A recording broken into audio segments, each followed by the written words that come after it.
portfolio as a whole. Illiquidity is a risk. It has a return typically associated with it, but it also can cause problems just like any other risk. AL studies are another way to get at liquidity risk.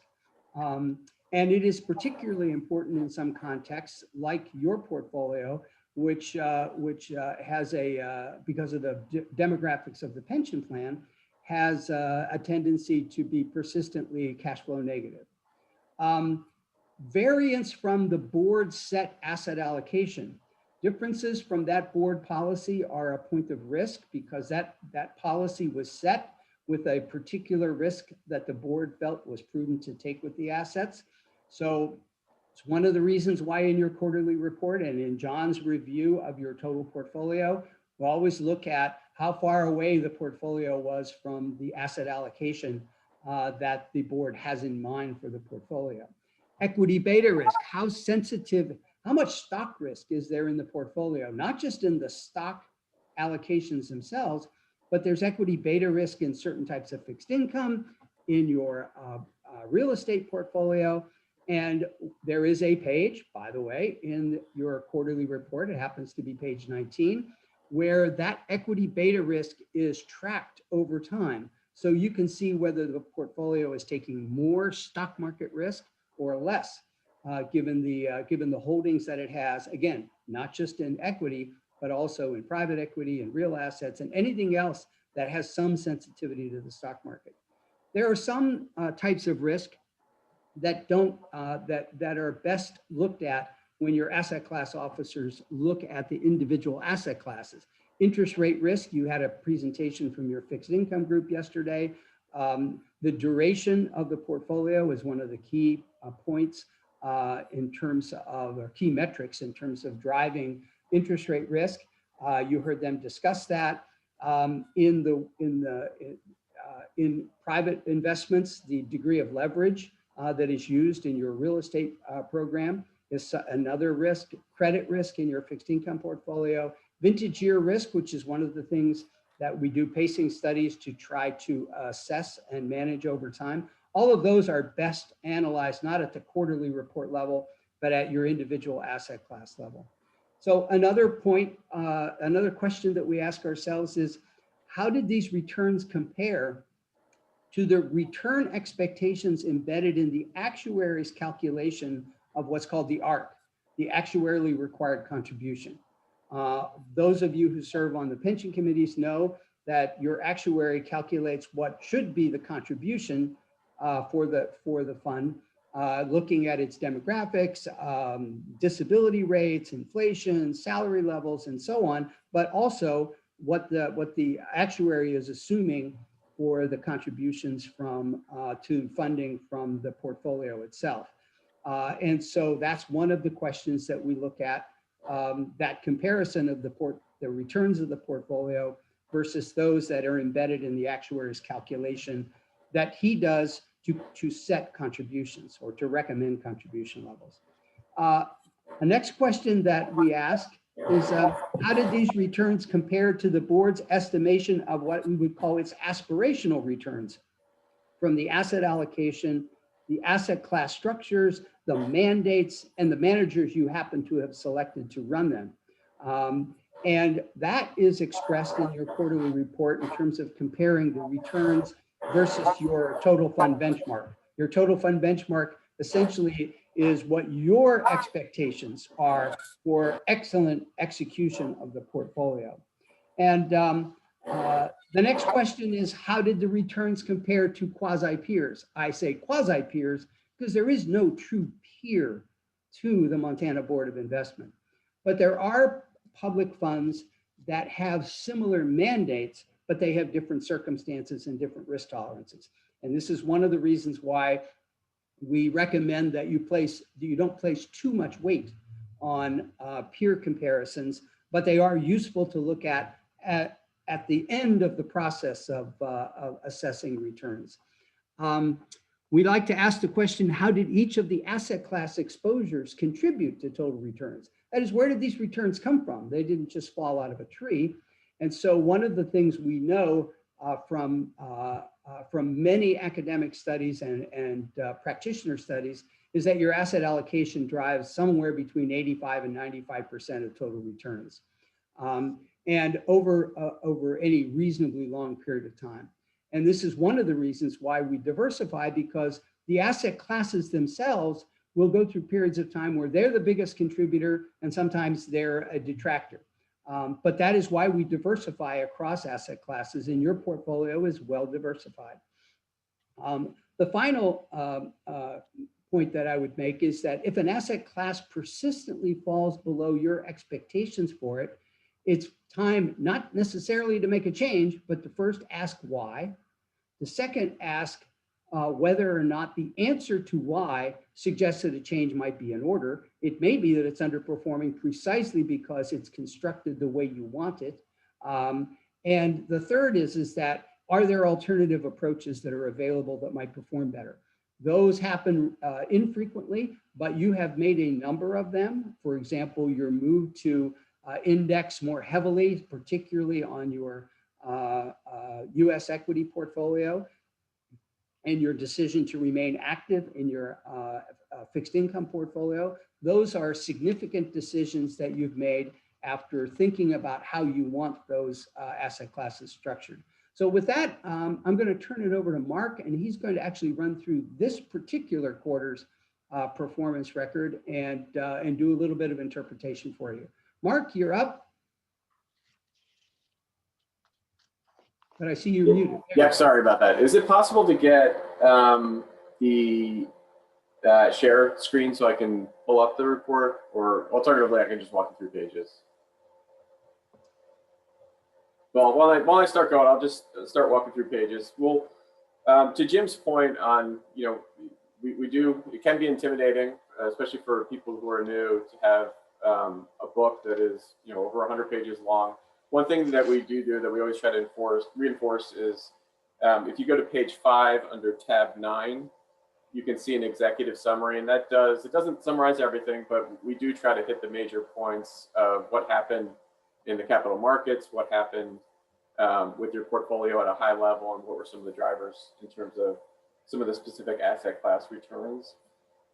Just starting off with a few comments, and I'll be referencing some of the material from the executive summary and some of the data, but 2021 has started out very strong, and you saw that in your portfolio. Net of fees return for the first quarter of about a little shy of 4%. And it's basically continued the overarching trend from 2020. That said, if you look and when the different asset class leads go over their portfolios, you'll see some of this. If you look at kind of what was beneath the surface, there were some very different dynamics thus far in 2021. As Jim mentioned, you had small cap outperforming large cap. It was the opposite last year. Value significantly outperformed growth, which was precisely the opposite last year. Fixed income had a negative return. You did see some uptick in interest rates over the first 5 months this year. And then you are starting to see real estate recover, and that really struggled last year. Now, you didn't see it quite as much in your private portfolio, but it really struggled last year as a result of some of the trends that Ethan had highlighted. As the quote, kind of looking at there's always a quote that tries to capture some of the thematic events that are going on for each quarterly meeting. But as the quote indicates, it is very difficult. It's kind of useful at an intellectual level, but it is very, very difficult to predict economic events in the short term. People that try to do it, you look back in history, and one of the most frustrating things as an investor is knowing that you're going to go through repeated cycles because you've seen them before, but it's impossible to predict when, and that's what this quote attempts to capture here.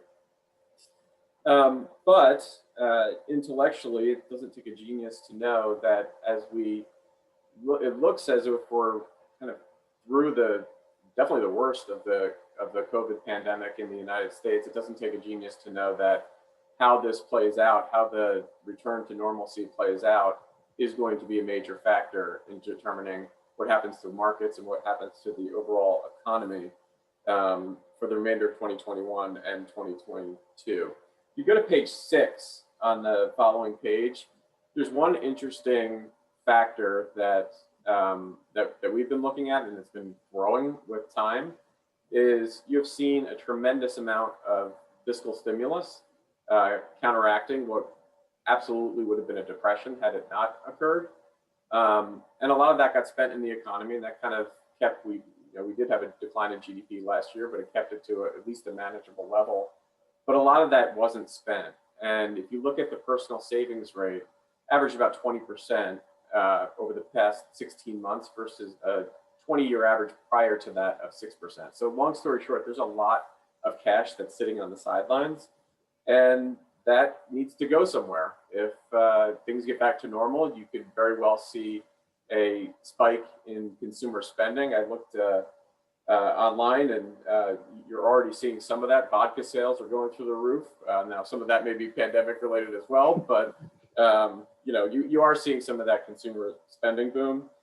You could also see speculation, and that's something that people are questioning. How can this much money be going into speculative stocks like GameStop? How can so much money be going into cryptocurrencies? And the answer is likely there's a lot of money out there. And when people have a lot of money, they can't spend it, although they'll maybe able to start spending it soon. Another alternative is to gamble. So we're already seeing that, and there's certainly a potential possibility that will continue as we enter more, as we reopen. So long story short, there's little doubt that the next year will be interesting.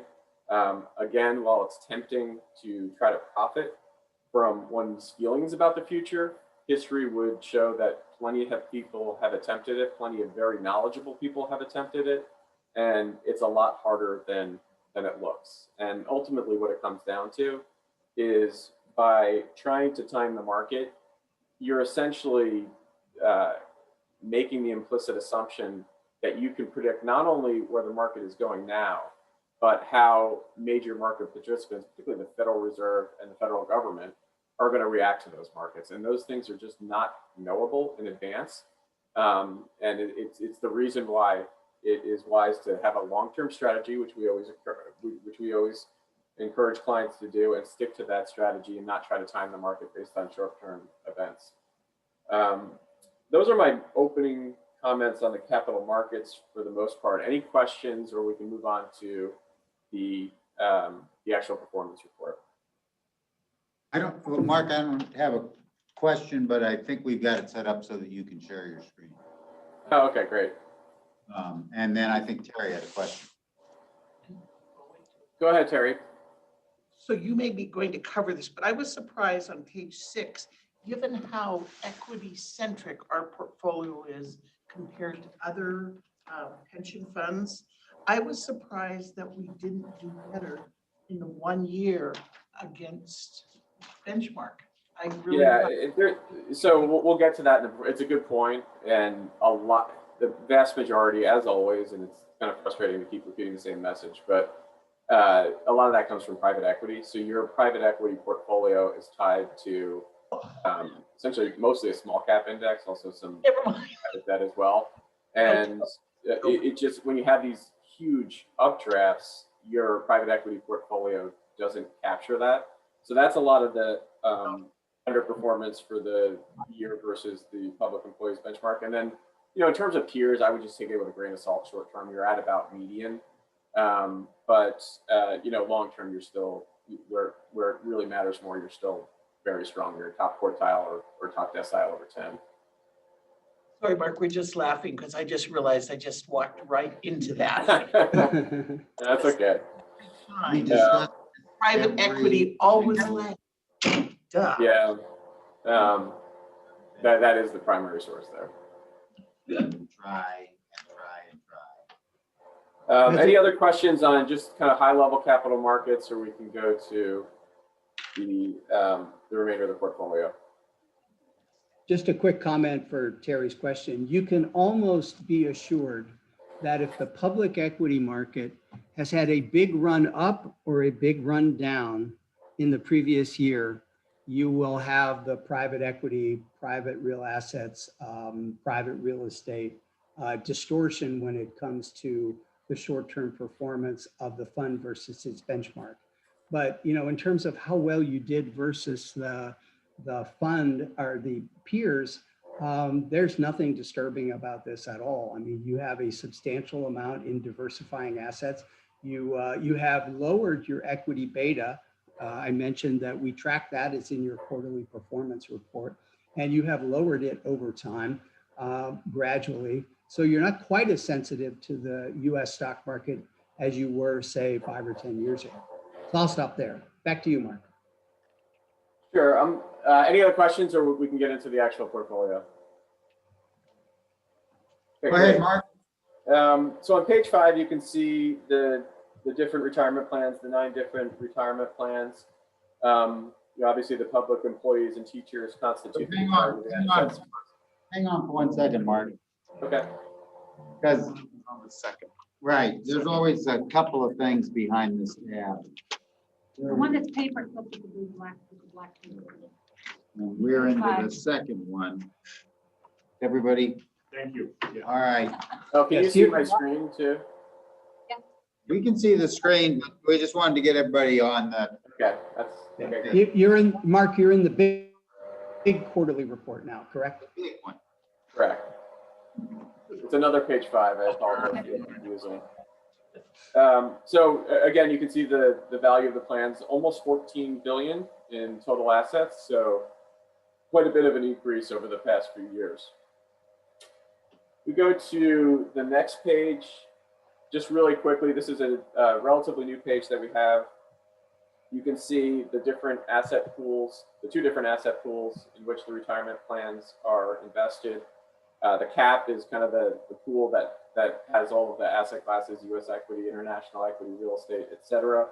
That's the majority of the assets. About 1% is, or 99% is in the cap, and 1% is in the short-term investment pool, and that's for liquidity to manage distributions. And that's, you know, essentially frictional. It's almost like working capital for a company. And then we also report, there are different places. It's largely frictional in terms of transactions. And also asset managers hold some cash as well. So we do look at a look through of all of the cash that you hold, so you know how much is out of the market at any given time. And it's pretty low right now. You're pretty much fully invested. It's at about 2.5% of total assets when you aggregate up those different cash pools. Go to page 7. You can see just a little more detail on the portfolio. One interesting point, and it rarely looks like this where the stars align, but over every trailing period here, except for 20 years, but out to 10 years, you have had an annualized return, and this is net of fees, that has exceeded the actuarially required return for all of the different pension plans. So this, you know, all else being equal, is going to help you make gains on that funded status. Specifically over the past 3 to 5 years, it's been most attractive.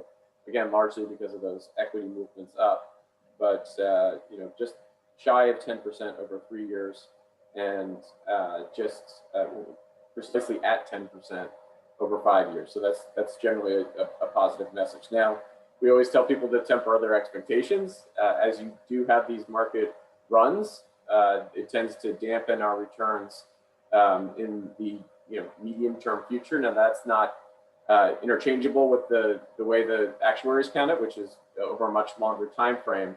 But you know, it is important after you have periods like this to temper your expectations a bit. Any questions on high-level return? And you know, to Terry's point, we will get into the source of the underperformance versus the benchmark in a little more detail when we go through the asset class composites. So Mark, could I make one comment here? And that is that Sure. in past quarterly reports, if you look at the trailing 1, 3, 5, 7, 10-year periods, you've seen positive numbers versus your policy benchmark. Did suddenly those numbers, those years' performance get revised and changed in some way? The answer is no. Those are still good years versus your policy benchmark if we go back to past quarterly performance reports. Not all of them, but they don't all suddenly turn negative because they're not as good as we thought they were, or you thought they were. They turned negative because this current quarter was added and another quarter dropped off one of the trailing periods.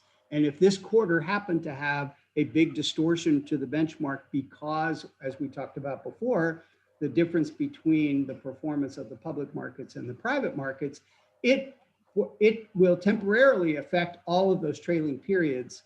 And so you shouldn't be too disturbed about that. So I'll stop there, Mark, and turn it back to you. Wait, we have a question, please. Yeah, Mark, so the slight difference in comparative returns among the different pension plans, is that just due to the kind of the allocation to STIP versus the consolidated pension pool? Yeah, I mean, you could probably, the source of the difference, it's largely cash flows when they go in and when they go out. Over a long period of time, you're not going to see huge deviations here, but over a short period of time, you can see more. John, I don't know if you have comments on that in the more short term, some of the dynamics underlying that. Yeah, it's partly that. So there's small differences in the cash that one or the other might hold, but pretty much the same. We rebalance to be the same. It's probably more due to the cash flows that they get. So we'll have certain cash flows that may come in for, firefighters that comes in at a different time of year. And so they may have invested, regularly over years, they get a big hit in June or something like that other pensions don't. So it tends to be their cash flows of when we're getting contributions and things that affects it the most. Yeah, I mean, they're strategically identical. It's just, but like John said, you're going to get cash at different times. Thanks. Go ahead, Mark. I'm sorry, go ahead. I was telling you to go ahead. Oh, okay, great. We will go to skip ahead to page 10. And this is really important to look at. Now, it's not precise data. This is, we don't see the beyond the way funds report we use a couple of database providers, but this gives you a sense of what your allocation looks like versus your peers, versus the median, versus different extreme levels of extremity in terms of percentiles. And what you'll see here is a couple of important trends that kind of that really explains a lot of the performance differences versus your peers over the previous 10 years. And just kind of starting from left to right, the biggest difference, and this is to Terry's point, is that you do have a solid equity allocation, both in terms of U.S. equity and U.S. equity and non-U.S. equity, and you're more tilted toward U.S. equity versus a broad market index that covers the entire world. So that's number one. Number two, you're not too far off the median in terms of your alternatives exposure. But one thing that you have done is that alternatives exposure is not in hedge funds. And if you look at, particularly over the last 10 years, that has generally not added to portfolio returns. Your avoidance of that and more concentration in private equity has been additive to returns. And then finally, your real estate allocation is well above median, and particularly over the past 10 years, that has been beneficial. So, to the point that your asset allocation, which the biggest driver of that is it consistent with your long-term objectives, which it is, your asset allocation decisions have been the big driver of your returns relative to peers. Moving on to page, all the way to 13. This is a chart that we've shown you several times, and Jim alluded to some of the metrics here. One thing that we do look at is for the amount of risk. Now it's expressed only in terms of volatility, but for the amount of risk that you're taking with your portfolio, are you getting paid adequately for that risk? And the best visual here is looking at the upper left chart, which essentially shows that along the x-axis, your risk or standard deviation volatility of the portfolio, and then on the y-axis, the return that you're getting from the portfolio. And the ideal place to be here is, and your actual performance is that green diamond. the ideal place to be here is you're taking a bit less risk than the crosshairs, which is the median, and you're getting a higher return. And that's exactly where you are. One rough metric to measure risk-adjusted returns is the Sharpe ratio over 10 years. If you see kind of on the bottom two of those boxes over, you're well above median in terms of your Sharpe ratio and rank in the 15th percentile. Now, one thing that does stick out is just to ease people's concerns, the blue dot in that upper left box is essentially the benchmarks for your different composites. They're public benchmarks, which are very different than the actual volatility of your portfolio that you're invested in. So if you look at your benchmark, it looks like you're taking a lot more risk, but again, that's a public benchmark. It's not a match for what you're actually doing. So that green diamond is the better metric. When I pause there, these things can be a little confusing. Any questions on the risk-adjusted returns? Yeah, Mark, so it's kind of interesting that the benchmark, at least looking at the top left, or I guess across all these risk scenarios, the benchmark seems to be not necessarily representative of kind of the median, pension plan risk profile. It seems to be kind of an outlier on the risk. Yeah, although my guess would be a lot of their benchmarks would look the same. Those gray boxes, which are measuring against that green diamond, that would be the actual return. So my guess would be a lot of the plans that you're benchmarked against would, if provided they use public benchmarks for their benchmarking, would look the same if they map this out. Their circles would be in a similar place. Yeah, I agree with Mark's assessment there. If you looked at 10 or 15 peer funds, you'd see the same separation with the benchmark looking more volatile than the actual performance. That's very common. But the most important thing here is then you're in the upper left-hand quartile, which, as Mark said, you are earning a better return than the median, but at a little bit less risk. And that's what leads to, if you go down to where he pointed out the Sharpe ratio, that's the metric, that's the number that reflects that fact that you see up in the upper left-hand side. It is the risk-adjusted return. And a number above 1, as you can see in that Sharpe ratio, what we call floating box, is really exceptional. And that's why you have an exceptional record thus far. And in fact, it shows against peers because you're you're almost in the top decile. You're in the 15th percentile, as he pointed out. So back to you, Mark. Yeah, and one thing that during times like this can be helpful to temper expectations. Just as your asset allocation is designed for the long term. You're a perpetual fund. You can stomach the periodic market declines, bear markets, although you haven't experienced one recently. You do have the ability to weather those both technically and hopefully psychologically.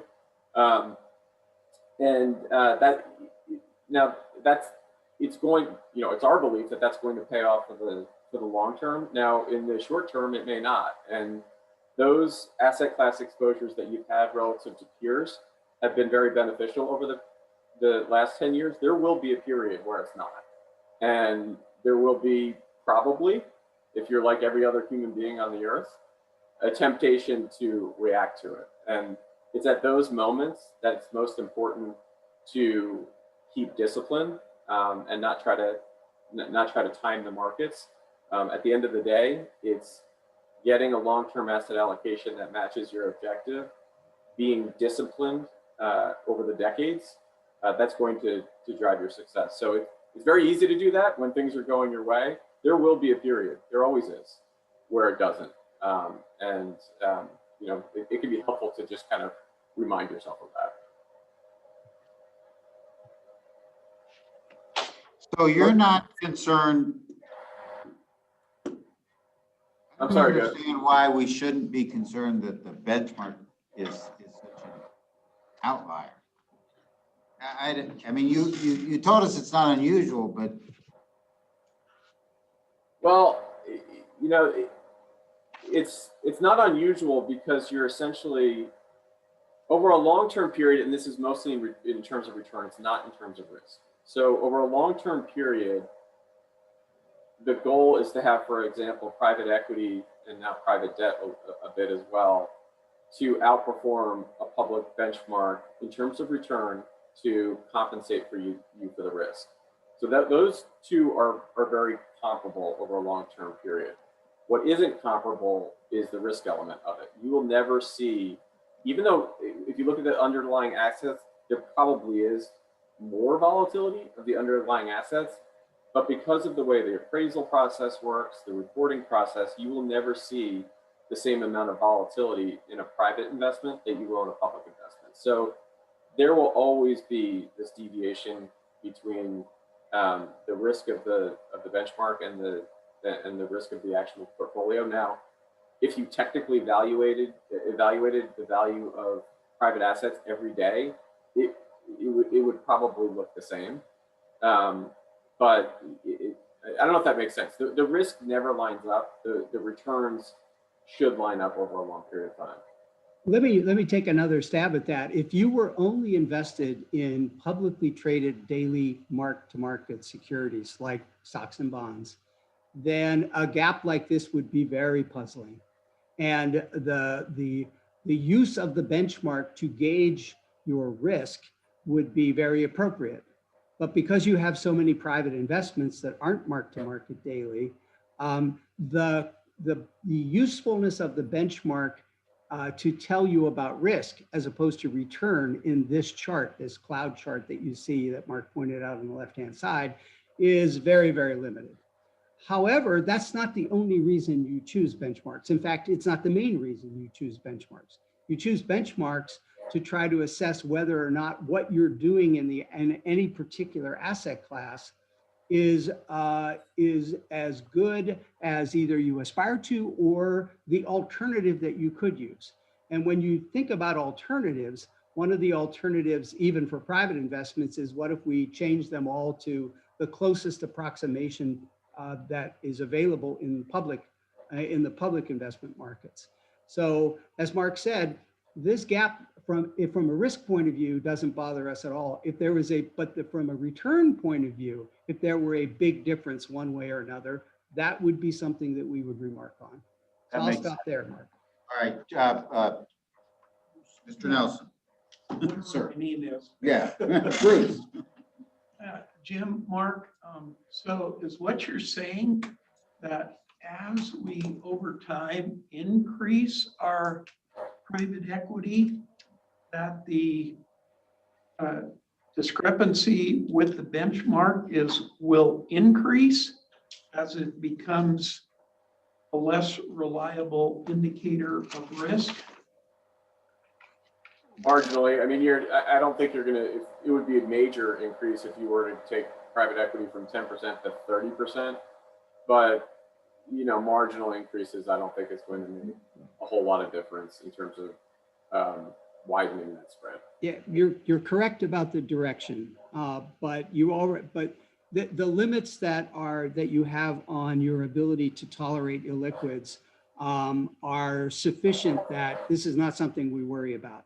The increase in illiquids, we would look more toward not volatility risk, which is what is on this chart and what the Sharpe ratio measures, but we would be more concerned about liquidity risk, the effects of a downturn on your portfolio and having to sell public securities because you have to make benefit payments every month, no matter what. So that when you finally do an asset liability study, we'll get into a very robust discussion about that aspect of risk. This is Becky. Just another piece of information to add and why this difference is so big right now. Private investments are benchmarked mostly right now to the small cap world, which for the fiscal year to date is up 53%, and for 1 year is up 94%. And your private markets, equity investments haven't been marked to market in that fashion yet. That is how much the small cap market has bounced for the 1 year since the market low last year. So these differences are bigger than they normally are, although they in many times are significant, but the underlying public market index that we use to compare to your private equity investments has had a huge period of time from a return perspective, and that's most of the difference. One last comment, and this actually comes back to Ethan's presentation. The private equity allocation and the private real estate allocation for that matter, this is a game of skill. And if you look at the divergence of returns, it's, especially with more capital coming into these markets, I'd be interested in hearing Ethan's perspective on this. It's harder and harder to get into and to isolate those managers that are talented. And that ultimately, it doesn't get captured in this performance report, but that ultimately is going to determine your success in this area. And it was actually really comforting. I know it sounds, Ethan can go through a lot of details that he looks at, but that's what you need to do. There's an intensity to identifying and picking out the best private equity and private real estate managers that if you don't do that, it actually, there's a very good chance it's not going to add value to the portfolio. It's going to distract it. And that often gets lost in a performance report because you're looking at the performance versus a benchmark that doesn't necessarily capture that. I mean, it does over a long period of time if the return doesn't stack up to a public benchmark. But it was, watching Ethan's presentation was inspiring, to be honest with you, because he's putting him and his team are putting the intensity, and it can seem crazy at times, but he's putting in the intensity that needs to be put in to isolate the few firms that really are going to add value. And that's something that's often missing when it seems like this is an allocation decision, when in reality it's mostly a skill decision. Okay, Okay, great. Let's go to page 15. This shows the three major asset pools. The cap, the performance is largely going to look the same as what you saw before because 99% of the retirement plans assets are in the cap. The trust funds investment pool, which is, I don't know what the number is, but a lot of trust funds throughout the state that invest with the MBOI. You can see their performance. They're a benchmark. A lot of these plans have a need to have a lot of fixed income in the portfolio for safety of principal, but you do have real estate in these portfolios, also a recent addition of high yield. And that's what's really driven a lot of the return in excess of the benchmark. Having real estate in particular, you've had it in there for quite a bit of time at this point. And that's driven a lot of the outperformance versus the Bloomberg US Aggregate Bond Index, which is a broad fixed income index. And then finally, the short-term investment pool, you've actually done quite well on a relative basis versus some benchmarks that they've changed a bit. That's the reason for having the custom index there, but you've actually performed pretty well versus those indexes. Unfortunately, we are in a time period where interest rates are at rock bottom again. We thought we were getting out of it, and then COVID hit, and we're back in it. So the absolute returns, unfortunately, are pretty low, and at least for the foreseeable future, will probably stay low. But on a relative basis, you're doing well versus your index. Any question on the high-level performance of the three pools? go ahead, Mark. Moving along, going to page 17, you can see the performance of the different pools of assets. And these are kind of broad asset class pools that invest in different types of securities. You can see the domestic equity pool on top, the 1 year, don't get used to a 64% return. This is from the market bottom to where we were at the end of March 2021. So, that's why the return is that extreme. You did have some outperformance versus the benchmark over the past year. Randy will talk about that. A decent amount of that is from having that small cap overweight, which was beneficial, particularly for the calendar year to date. You also did have some manager outperformance, which he'll go through. International equity is an area that has trailed by quite a bit over the past 10 years, has trailed domestic equity in terms of absolute return. It has been, and this is consistent with what we've seen with a lot of clients, it has been a more favorable environment for active management, and your performance is consistent with that. Overall trailing periods, you have outperformed the index by anywhere from 39 basis points to the last year, which was particularly favorable, about 200, a little over 200 basis points. The core fixed income portfolio has outperformed its benchmark now. The returns versus peers, which you'll see on the next page, I would temper those expectations going forward. You will have carved out some of the higher returning segments into non-core fixed income.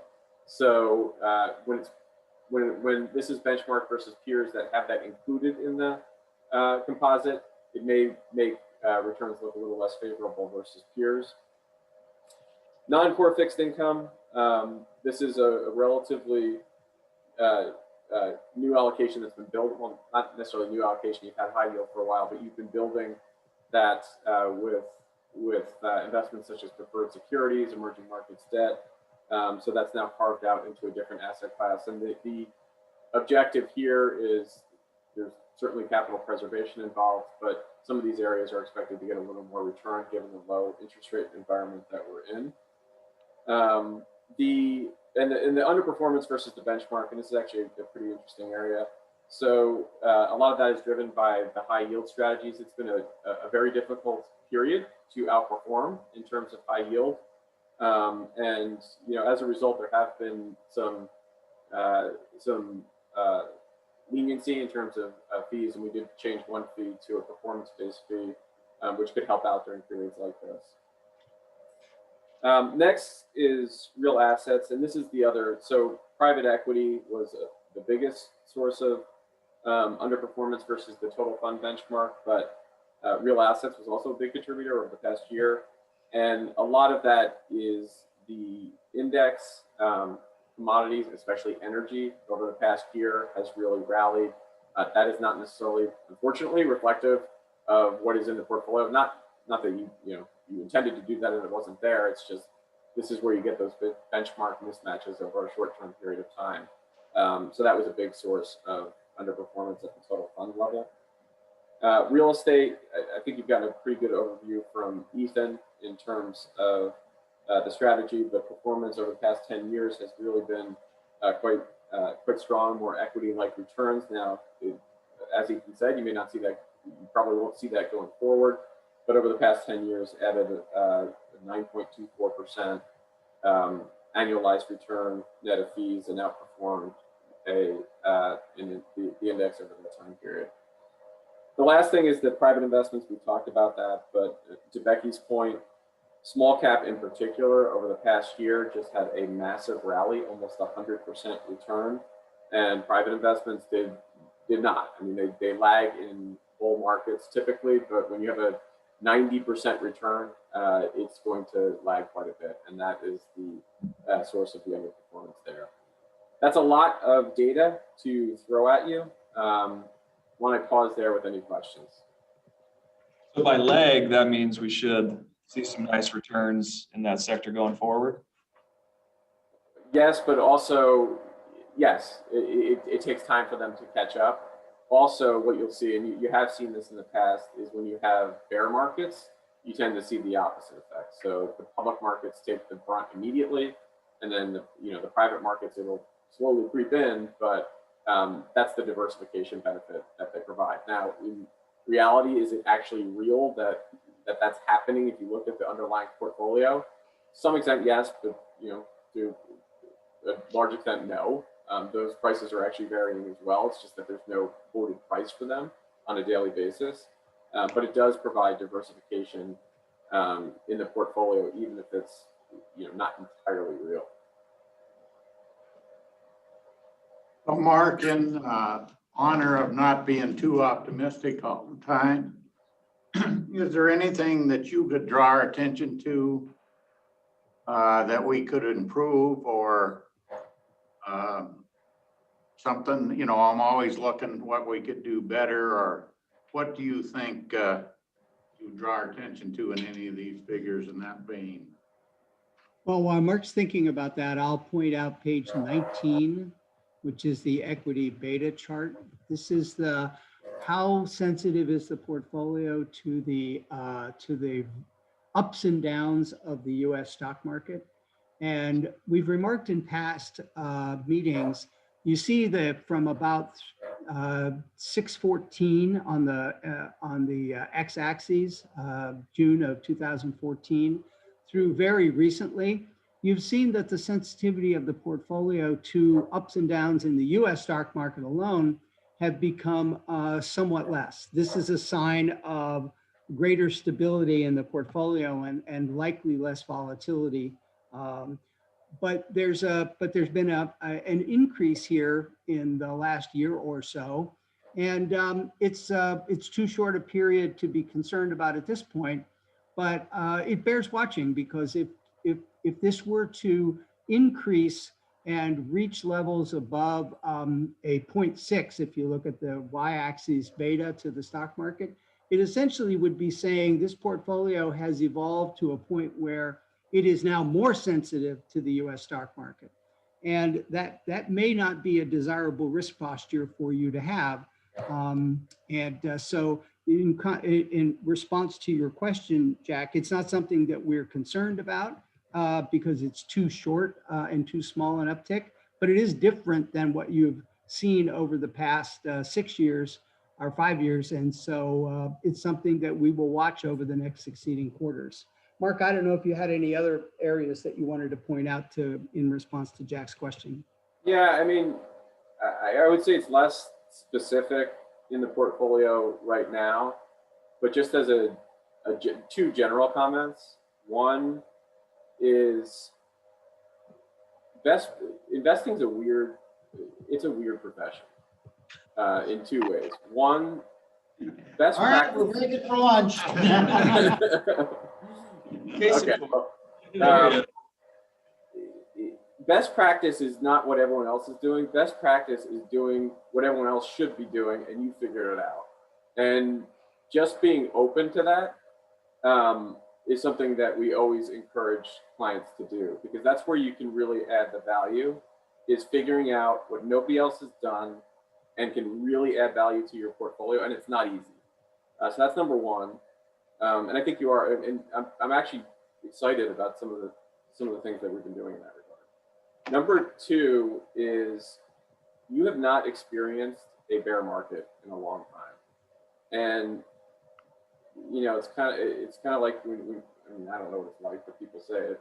When you go into battle, you don't know how you're going to react, and it's going to happen at some point. I don't know when. I wish I did, but it will happen, and these things happen repeatedly. We've gone through a longer, because of, sometimes I feel like the Great Depression, a lot of what we're doing right now is because we never want to have another Great Depression.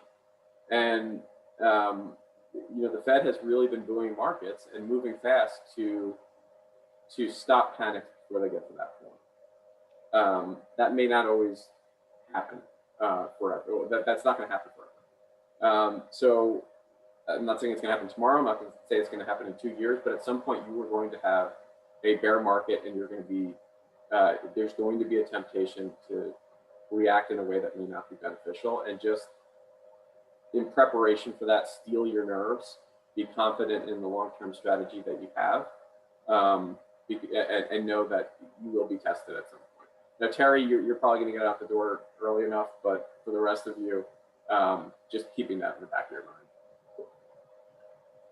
So I just add one comment to Jim's point about the equity beta chart here. I would posit, and Mark and Jim can correct me if they don't think this is the case, but our shift away from some of our core fixed income that we did last year and into more of the non-core and other areas, that's probably what's driving that little uptick. But I wouldn't expect that to be a trend, as we essentially made that change at this point. Yeah, no, John, I think you're right. And remember, in my earlier comments, I said that equity beta, or sensitivity to the US stock market, is not found just in your stock holdings, but it's also found in your real estate, because it's somewhat sensitive to the stock market. It's found in parts of your fixed income portfolio, certainly your high yield portfolio. So that's why we track the total equity beta and not just how much public equity you have.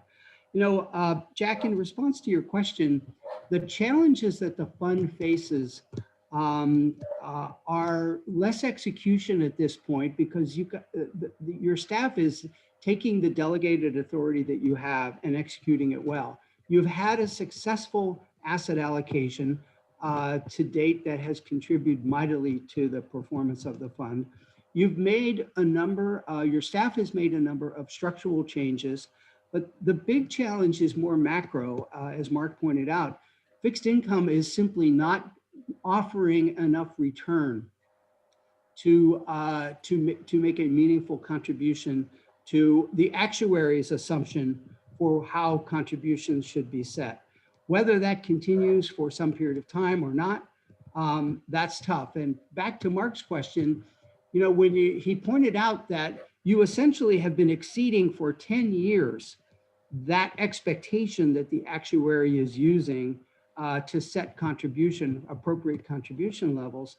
And you've been essentially banking actuarial gains or funding ratio gains over this period.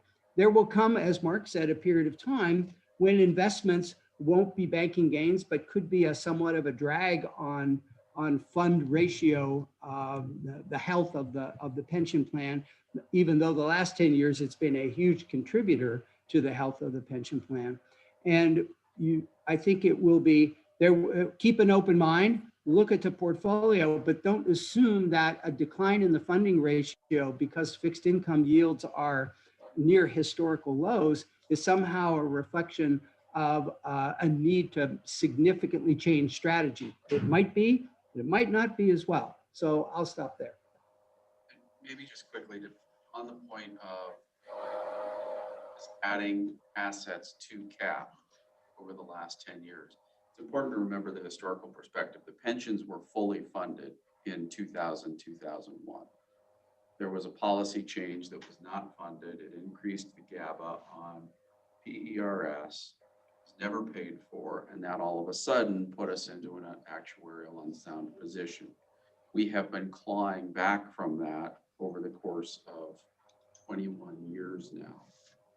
So the thought that we can make up a doubling of benefits with just investment income, that's fallen on this board to do, partnered with the legislature with some reforms in 2013. The good news of all this is we're making improvements. The systems are working well together. RBK, we're not hitting in eyes closed. RBK is preparing asset liability studies as we speak on the two big pension plans. This board will receive those in August. So we'll have a better understanding of what lies ahead of us. And I've also, finally, good point, I've directed the CIO that there's not to be a bear market before June 30th of this year. And that should help long term. It will be reflected in his evaluation. Well, with that, The exact opposite is probably going to happen now, but that $2.5 trillion on the sidelines is to your advantage. Mark just went down, as you said. well, with that,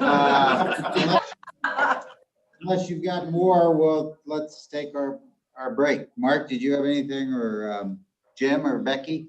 Nope, I'm done. Thank you. All right. Let's take our, we'll be back in an hour. But it was up more. 45 or an hour? It's an hour, I think. It's listed as an hour, 12:15 to 1. Okay. Oh, good. We're right on time. Yep. Okay. Great. Need to resume recording, or are you going to do that? I got it. It's recording. You know, and I think one of the things that I We can scoot over. but I think.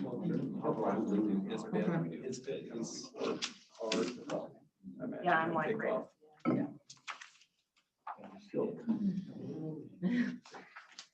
Maybe they're too tender, I don't know what.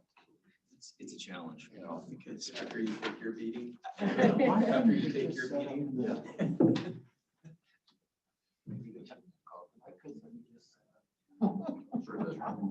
So I think we're better to get the money and then deal with it. Yeah. And deal with the problem of having it. Well, I know, What but I then wondered if is it's, if you get that much step. Some of that could be- We're talking about your. Fine. Yeah, take the cash. I don't want it.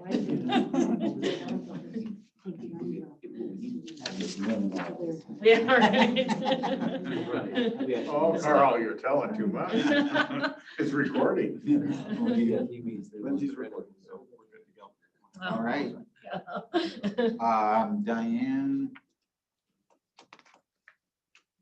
I think Diane's on the call. Diane had, She was on her way back in. was she?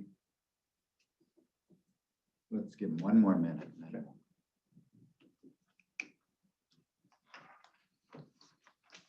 Just get a chance to decide. On our investment update, and John, take it away. Thank you, Mr. Chairman. Lindsay, I don't know if you're going to share screen and go through the slides, but I am on slide 4 under the investment update.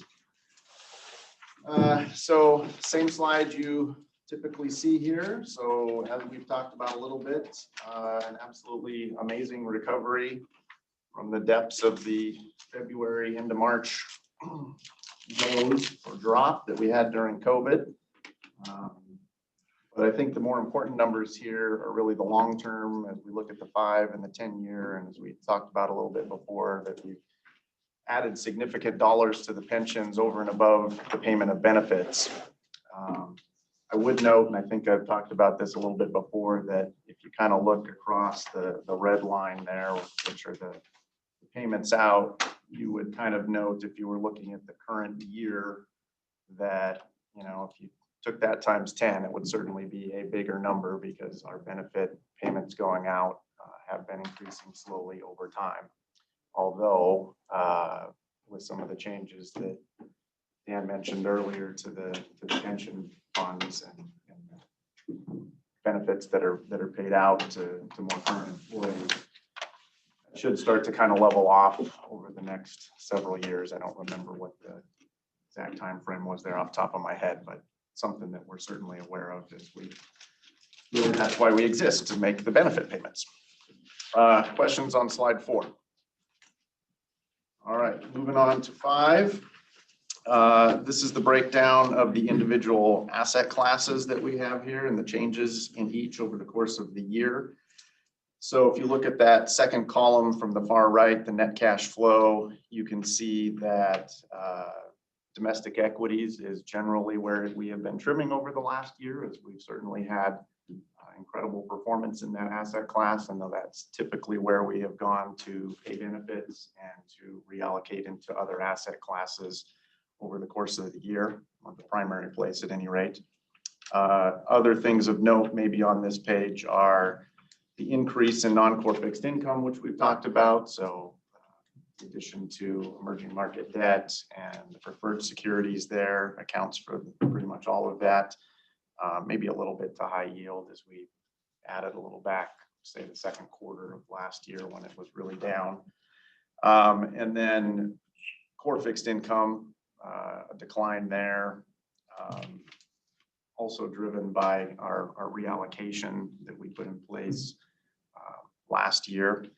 And some of that being the increase in real assets, which is almost entirely due to us moving the TIPS portfolio from core fixed income into the real asset portfolio. So no real change there, but move dollars around in terms of which bucket they're showing up in.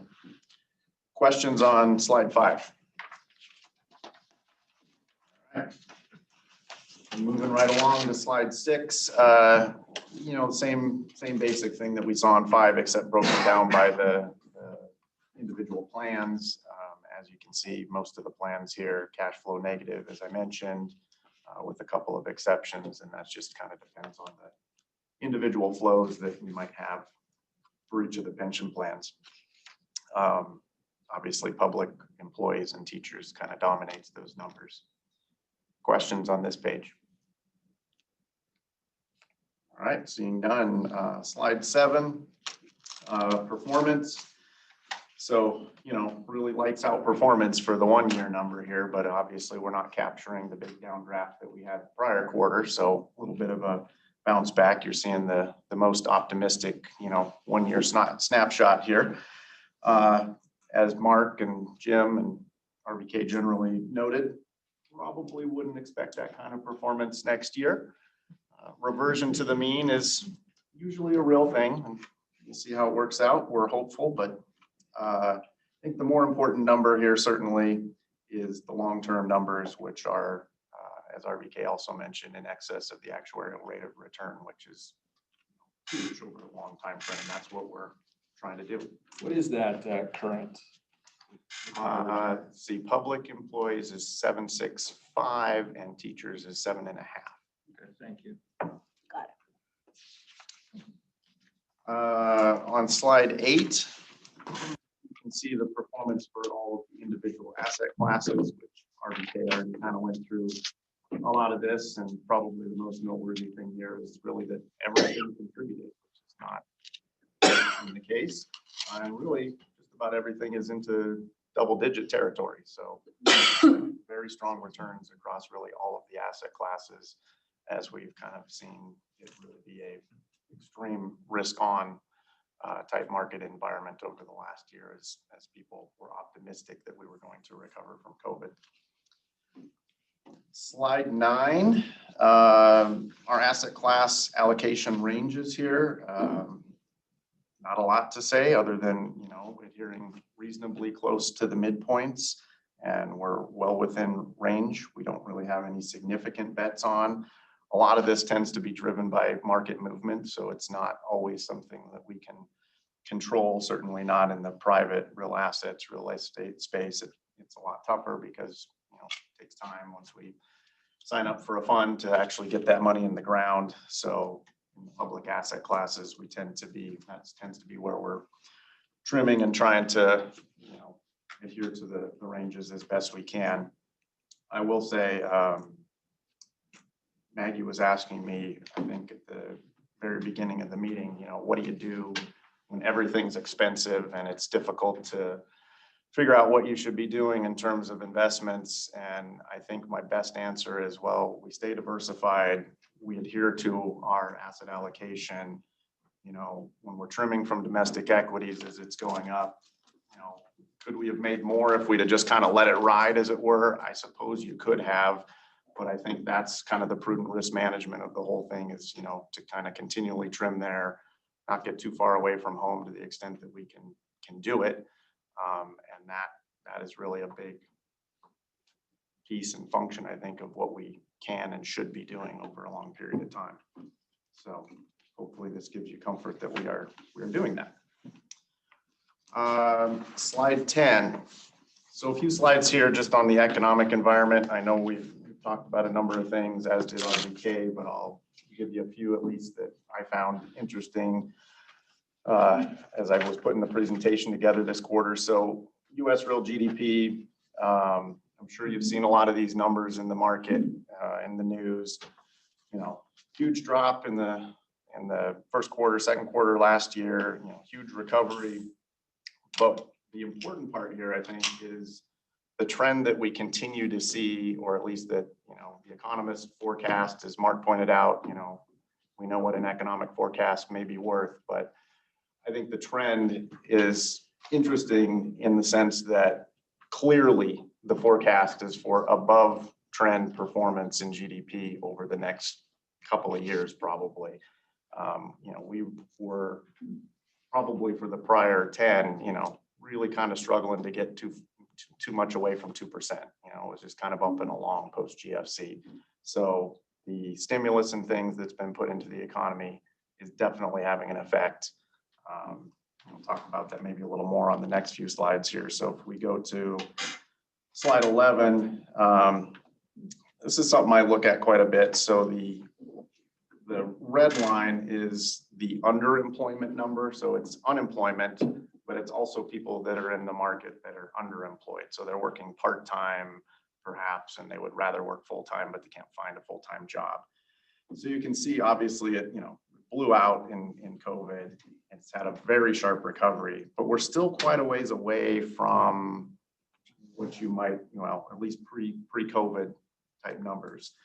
So I think there's some competing theories in the market right now of whether that continues to sharply contract and we quickly get back to pre-COVID employment numbers, or do we see what we really saw post-GFC, which was a very long time of trying to get back to whatever you might want to call full employment, where everybody has got a job that wants one and they've got the type of job that they might want to have. Coupled with that is the labor force participation rate. So the participation rate dropped sharply as people exited the workforce in COVID for obvious reasons. And it has recovered, but certainly not fully back to where it was before. And again, I think there's some question out there. Is this a structural issue over time? In other words, have people left the workforce and decided that for whatever reason, they don't want to come back into the workforce, or it's going to take a lot more to pull them back in? I mean, they may have had childcare issues as an example, and they decided that,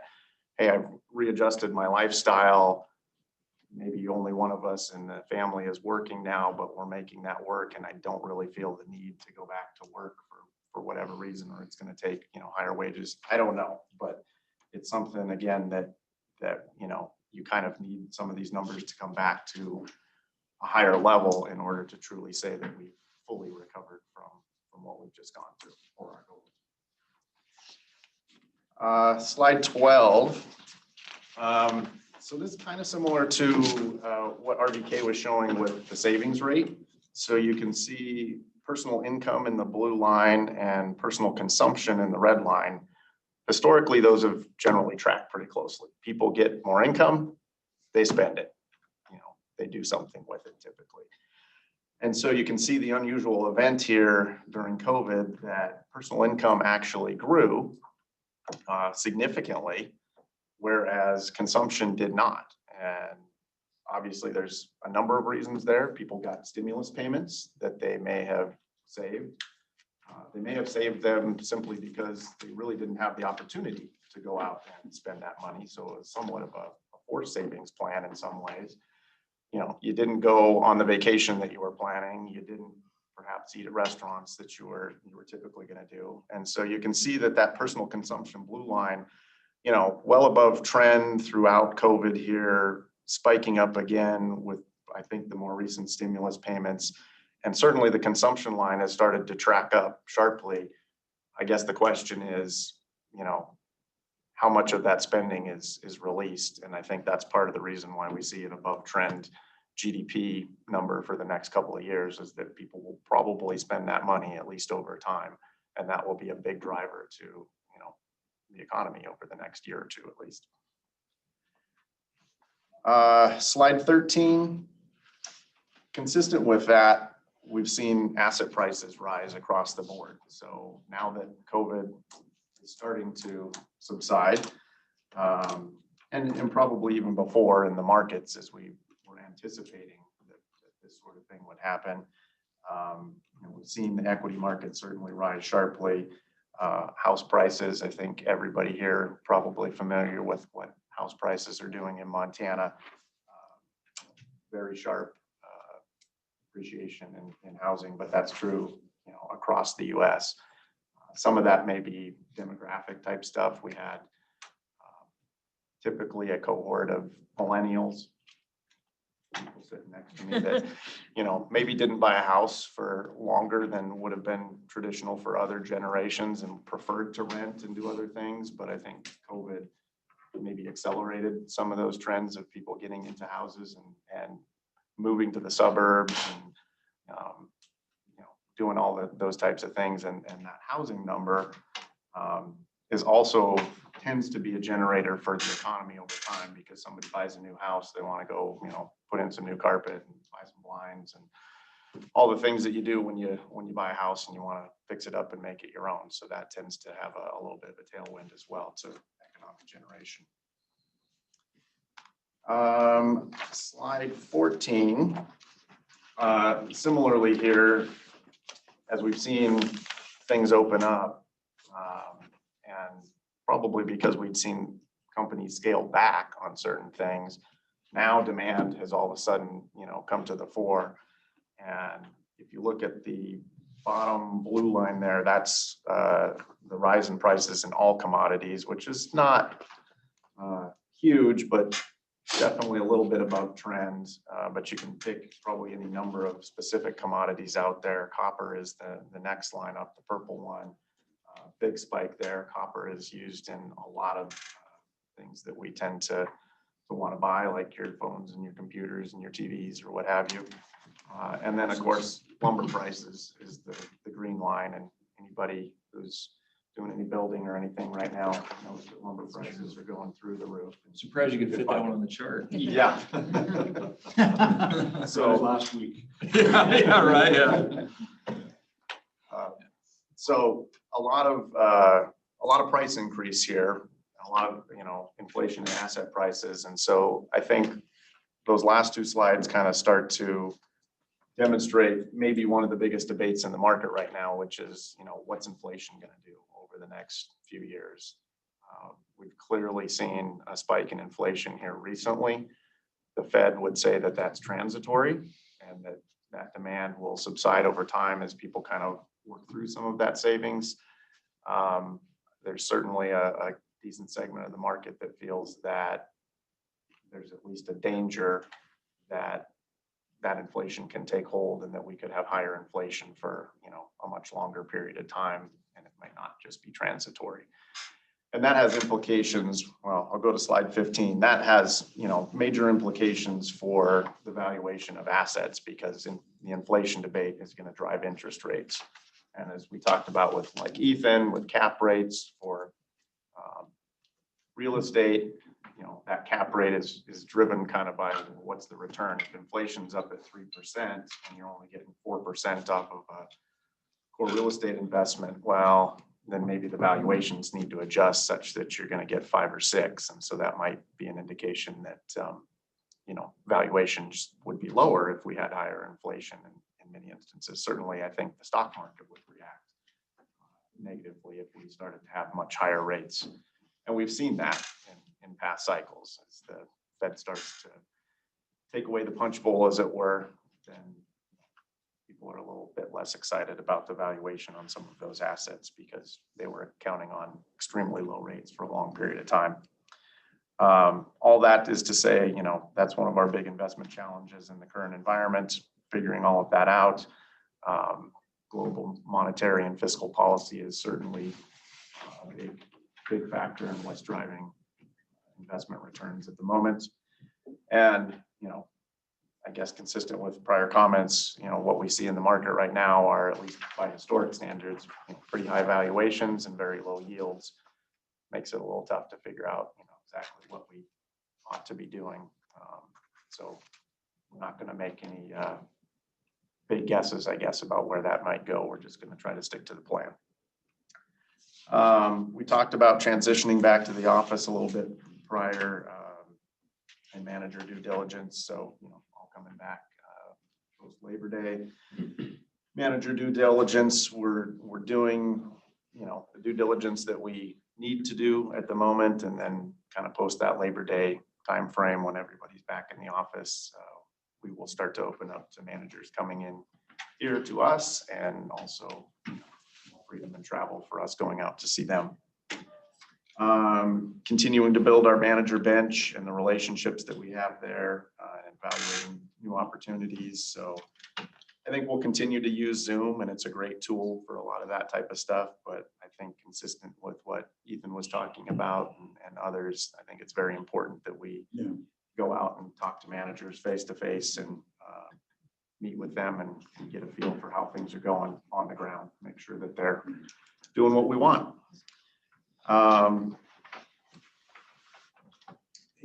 It's a focus, I guess I will say, of mine over the next year or so or more to try to be part of that as well, and be out and meet some of those people that I probably haven't met in the past as well.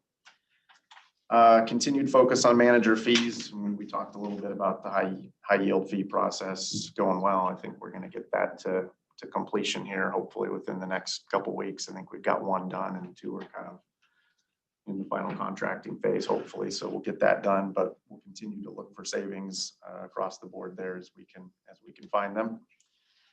And process improvements. So implemented our electronic trading of our passive equity portfolios. So Northern Trust and BlackRock.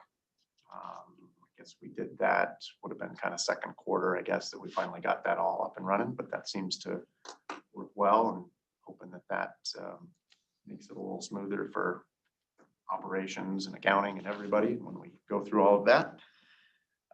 Manager contracts, we are just about done with kind of having Dan White look through and create a template, I guess, if you will, for us for all the managers, and then we'll start the process of going kind of back to all of our managers. We have managers that we've had for, a decade or more, and they're on a very old contract. Not that there's any major problem with it, but we're just going to try to streamline that and make them all the same. And it's an opportunity to make sure that we have all the things in there that we have in today that maybe we didn't have at that time frame. So we'll kind of work our way through the list of managers and update those as we go along. And that's all I've got for the moment. Questions of me? How does that work? You got a contract with the manager, that's your contract with the manager. Now you're going to them and saying, we want a new one? Well, the alternative is we could fire them, I guess. So it's usually a pretty strong incentive. They're very good about it typically. And we're generally speaking, we're not changing the terms broadly. It may just be that, hey, we would like to, as an example, I think we talked about it late last year, the proxy, the way we do proxies. And so right now we allow the managers to vote the proxies for us in our best interest. Obviously, we can always override them if we want to on any particular stock. We have decided that we would like to streamline that so that we're just going to say, no, all of you use the ISS proxy service for their benchmark guidelines so that everybody's doing it the same. That would be an example of maybe a minor change. We've actually talked to, I think, pretty much all of our managers on that. Nobody has an issue with it. So we'll work through it, but they're not resistant to updating it. At least we haven't found that yet. And to John's credit, there's some things in the contract that prior CIOs wanted that don't necessarily add value to the way he looks at the portfolio, or that we're not even collecting it. Yeah. So a lot of that eliminates a reporting burden on our managers as well. So in those contracts, is there any accounting issues or compliance issues that have come up, or we're good in all those kind of ways? So there's always manager guidelines for compliance, and certainly occasionally Darling's looking at that, and you may find somebody who's out of compliance, or oftentimes it may look like they're out of compliance because we're typically getting slightly lagged data from what we see from State Street or trades that they may be doing. So it's not unusual for us to reach out to them and say, hey, can you explain to us what's going on here?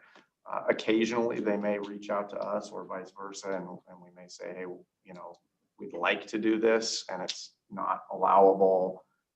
Are you comfortable changing these guidelines? A good case in point would be our high yield managers.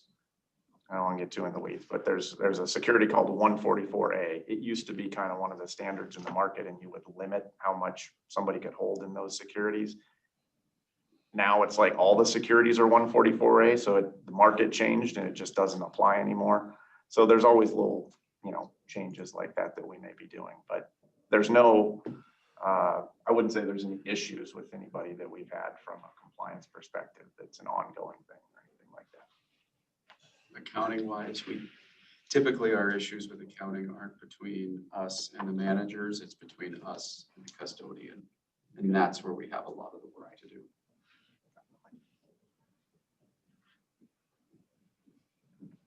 All right.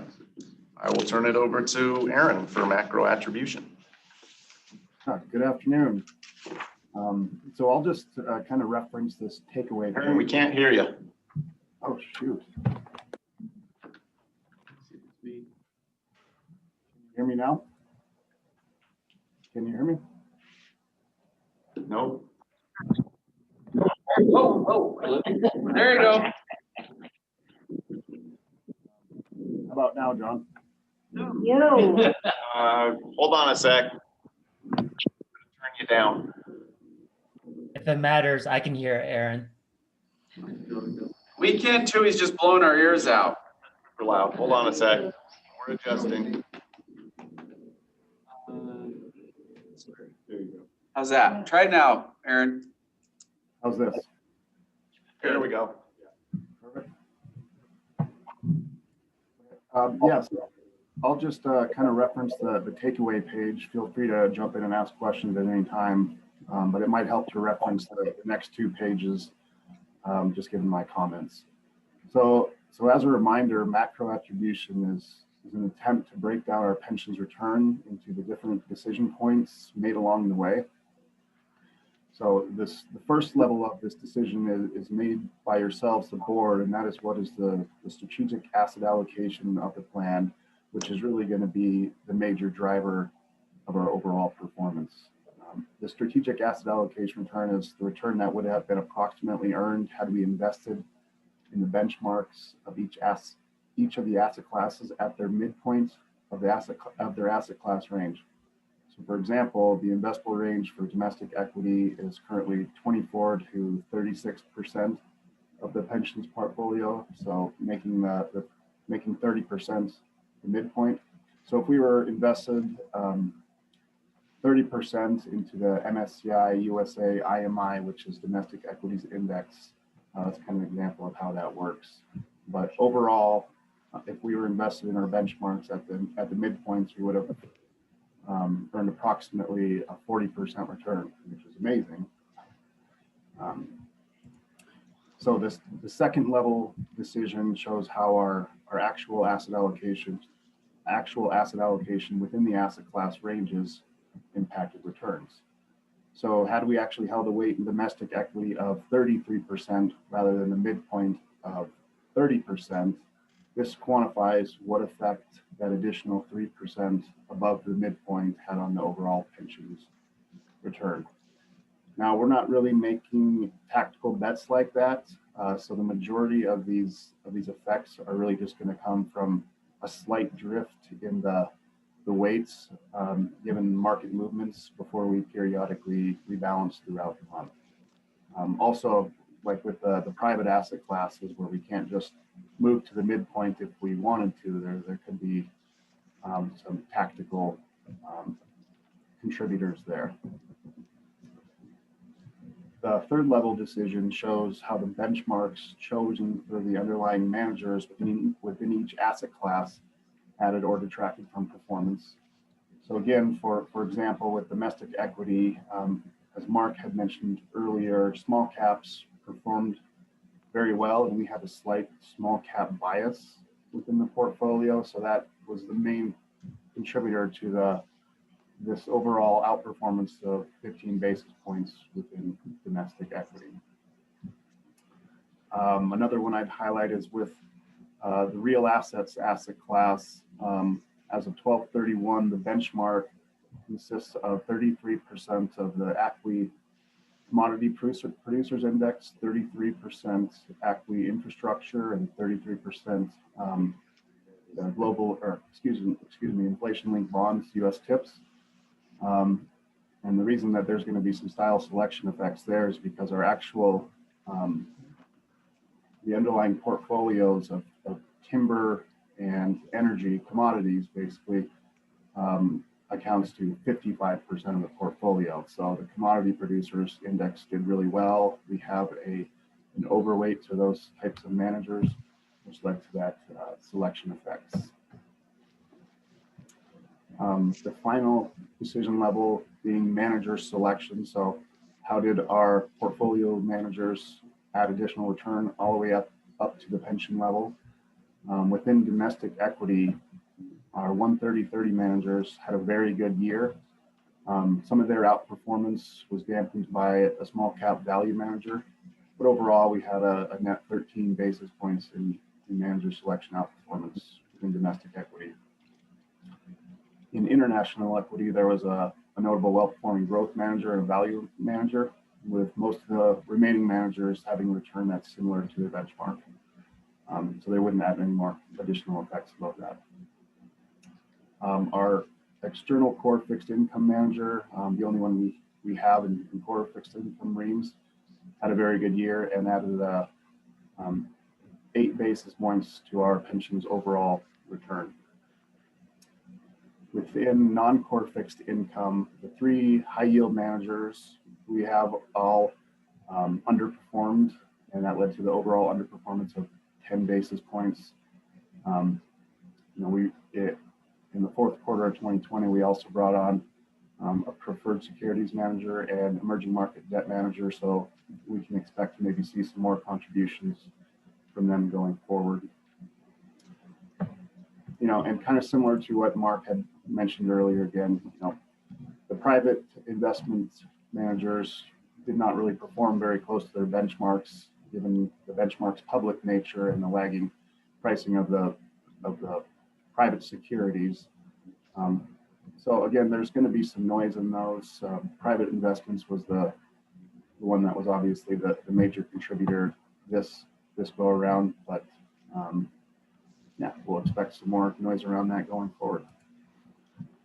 I have a question on that. Do you think the noise, and this is for whoever, is that going to be something that's reoccurring typically, and we're just always going to be seeing this? There's really no noise. I mean, are there any effective ways to kind of, either lag the pricing to some degree or something, just to kind of line things up, or you just, because it kind of seems to, kind of filter. It puts itself through all these different reports, and it kind of changes the way. And it has for years. There is no good solution. Yeah. And yes, it's going to be a persistent issue. Yeah, and this is Jim from RSA, as I mentioned earlier. Okay, good. Well, Hang on, Jim. That's okay. I was wondering the same thing. Is there a way to eliminate it or put it in a separate category? Oh, no, are you going to ask this again? No.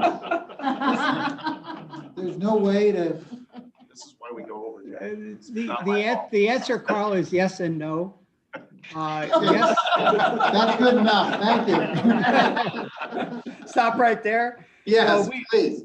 We have some clients that look at the total fund X private equity to try to get a better handle on what the rest of the portfolio is doing without the influence of private equity. However, you do have private equity in the portfolio. So at the end of the day, the total portfolio's performance has to include private equity. And so yes, that is, you can have your cake and eat it too, but not completely either way. That's one. The other thing is that the noise will never go away as long as there's a public aspect to your private equity benchmark. It will simply be bigger when the private markets are running either fast upward or downward.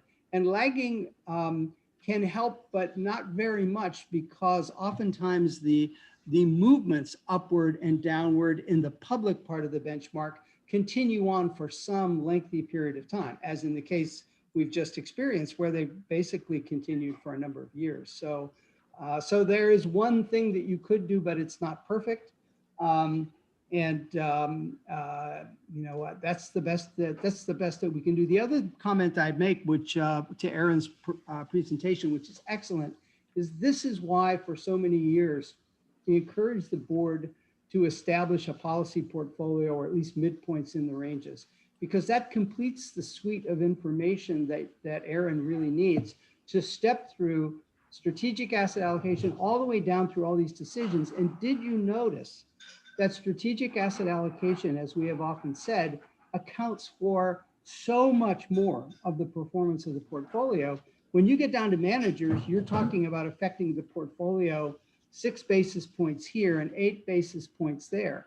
And so it's a good thing to keep the perspective, the relative perspective in mind as to what really drives total performance. So I'll stop there. And just a reminder, the time on this is a perpetual fund. I mean, yes, we're paying attention to it now on the way up because it's dragging us back. But when we head down, it lags us backwards as well. So we're not crashing as fast as the rest of the public markets. So it equalizes out over the business cycle. So for me, it kind of, given the perpetual nature of the fund, it's not as big of a deal, given that we understand that it's there and it equalizes over the business cycle. I know that's not a perfect answer, but frankly, as the person who has to stand in front of these two and explain why returns were so bad one year, I kind of like that one little lagged negative to help me out. You know, when we were looking at this in first quarter of last year, this was a huge. Quick thing to add, this is not a definite solution, it's just a thought. So one thing that gets missed with the private assets and real estate, all of the private assets is, there is an important element of skill here. And what keeps me up at night is you have so much, it's getting harder in these asset classes because you have, there's been a lot invested, particularly in private equity over the past 20 years. So, if there's a way to, what's not getting revealed right now in these benchmarks is, is it getting harder to choose managers? So if there's a way to somehow capture that, that might be something that's useful. All right, let's see if we can talk about something else. Well, can I just ask, I just want to ask the question. I mean, this has come up consistently. Is the board interested in us pursuing something along the lines of looking at the portfolio absent these funds? I just want to see the whole fund. Right. Okay, just wanted to check. The only way to would do that would be to add that, We do both. right, as an add-on. Right, But not as a replacement, substitute. not as a replacement, no, never, but as a add-on. Is that something you'd be interested in seeing? Maybe the questions would stop for all of us. Yeah. If you don't do it, then we'll ask the question next time. Well, if it's something you'd like to see, let us know. We'll work on incorporating it. If not, we'll just continue as it is here. Yeah, I enjoy these questions so much. 17 years of these questions? Yeah. The next person who asks the question, you have to sit next to Jack.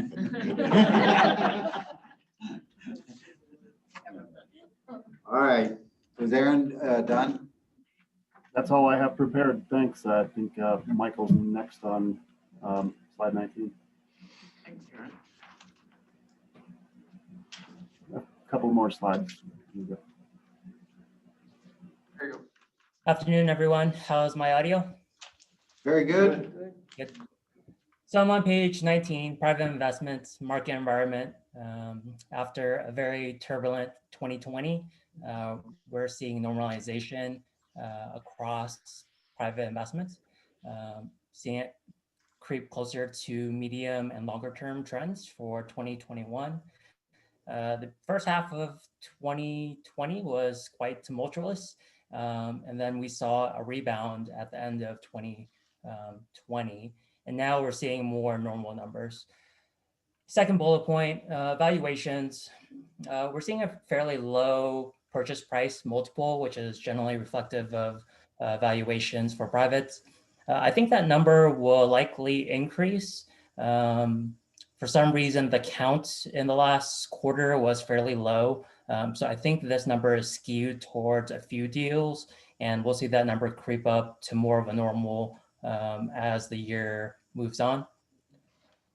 Leverage for the previous quarter came in at 6 times EBITDA, lower than the long-term rolling 20-quarter average.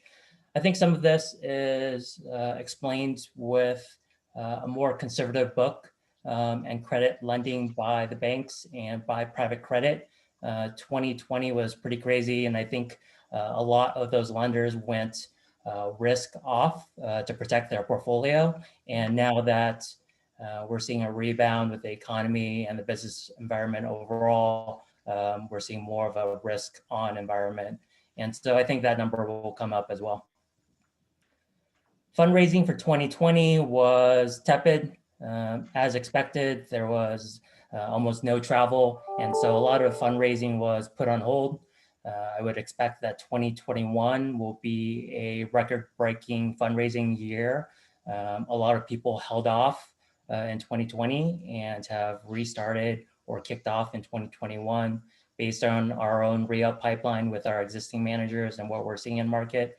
Would expect a very strong fundraising environment for 2021. On to slide 20, performance. I think this has been covered ad nauseum, but I would say, the long-term numbers are good. The one-year number is strong for privates. I think there was a question earlier. I think the expectation is that we will have a strong 2021 performance number from what we've been hearing and speaking to with our managers. They are planning on quite a bit of liquidity and exits in 2021. They've been hiring bankers. There will be an open IPO market currently. There are SPACs being raised. And so it seems like it's lining up for a healthy exit environment, and that should be reflected in 2021 performance. Moving on to page 21. Market value, 1.89 billion today. I think John mentioned it earlier. We're not at the midpoint. This is something that is strategic and long-term. Just for a point of comparison, 2 years ago, we were at 1.38 billion. Over the past 2 years, we've increased the market value by 500 million. And so, this number is increasing over time. We're not going to put $1 billion to work in a year. We're going to be strategic. We're going to be methodical and measured as we increase our private investments exposure over time.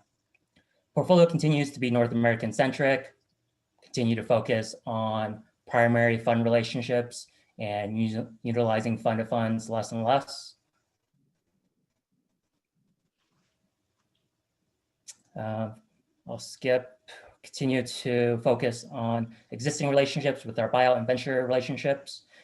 We're always increasing our sector specialists. I just heard an interesting stats.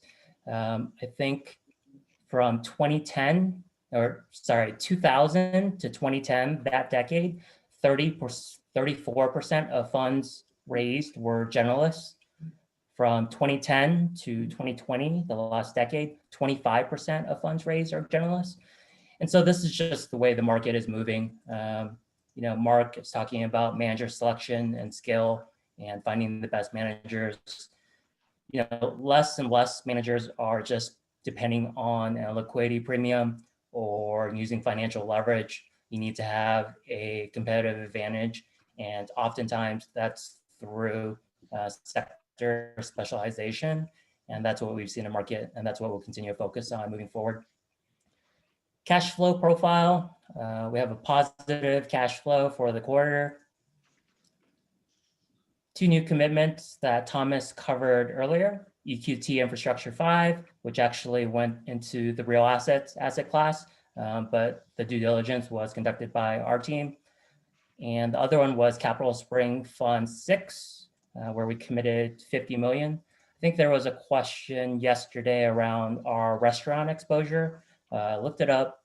Across all of private investments, we have 49.9 million of exposure as of year end. And that represents about 2.5% of the total privates portfolio. So really restaurants is a very small part of our exposure overall. Mike, can I ask a question? Is that with the new one that is just that we just discussed yesterday? So that's with that. It is without that. So just as a reminder, refresher, that's a commitment. And so they have not called down any of that capital yet. And that'll be called down over the next couple years. And so the 40.9 million of exposure is money that's in the ground that's been invested. And so that number will increase presumably. and some of it will actually decrease as they liquidate some of the positions. But overall, it's a very minor part of our overall portfolio and exposure. So if I'm understanding correctly, it was 2.5 and it was 49 million, if I understood. And so we're adding 50 million in a related, so it'd be at about 100 million. Am I? Yeah, about 5%. So am I basically understanding? So it's they're two separate numbers that you're looking at. So the 49.9 is actual dollars in the ground. And so that number will likely decrease over time as they invest and sell off the positions. So our current exposure will decrease, but we have that $50 million commitment that's going in the ground over the next couple of years. And so our exposure will increase and decrease. So yes and no, but it's maximum, $100 million. What's the Notes on vintage now. year on the 49 Yes. million? Michael, do you know? The vintage? Yeah, how old is that? Is that one fund? No, it's in multiple funds, but primarily it is a Asia manager that owns some exposure of Tim Hortons in China, and then mostly our exposure to Capital Spring Fund 5 makes up the bulk of that. And then I just wanted to highlight, since it wasn't, I think there was some concern around the restaurant exposure for our Fund 5 commitment. Capital Spring Fund 5 holds over 2,000 restaurants, and that's collateralized across that fund. So this is a very institutional, broad-based, diversified strategy. It's not, a couple of Taco Bells and a Pizza Hut. It's really the most institutional private investment strategy focused on this part of the market. And they're not owning, the equity either. It's, a lean security. And so, they're first in the cap stack, they'd be paid first.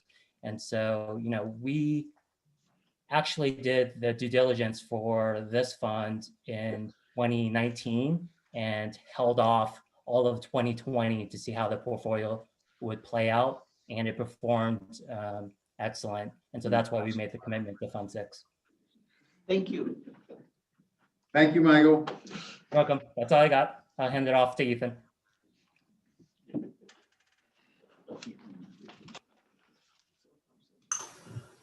Well, hello again.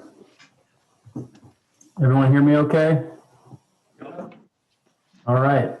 Well, here we are with real estate again. I'll just bring everyone's attention down to the final bullet point and just, touch upon a little bit what we talked about earlier. Fundamentals across commercial real estate vary depending on the property, the location, and the quality of the property. Transactions, while still down relative to 2020 and prior periods, are rebounding. Debt's still available, but cautious.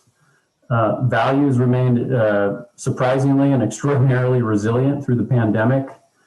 REITs have exceeded their pre-pandemic pricing. Delinquencies continue to drop, and the fundraising and dry powder out there remains high. But I'm certainly happy to go into further detail on any of these bullet points or any other items you would like to discuss. Seeing none, we can skip over to page 23. Performance speaks for itself. Mark, I think, covered this in detail earlier, but certainly happy to address specific questions to the extent they weren't addressed earlier. Yeah. So I have a question, Ethan. Please. So the since inception number is low because it takes in the fact that soon after we got into real estate, the 08 recession hit. So, and I know that since then we've done, considerably better. How long does it take for that since inception number to come up?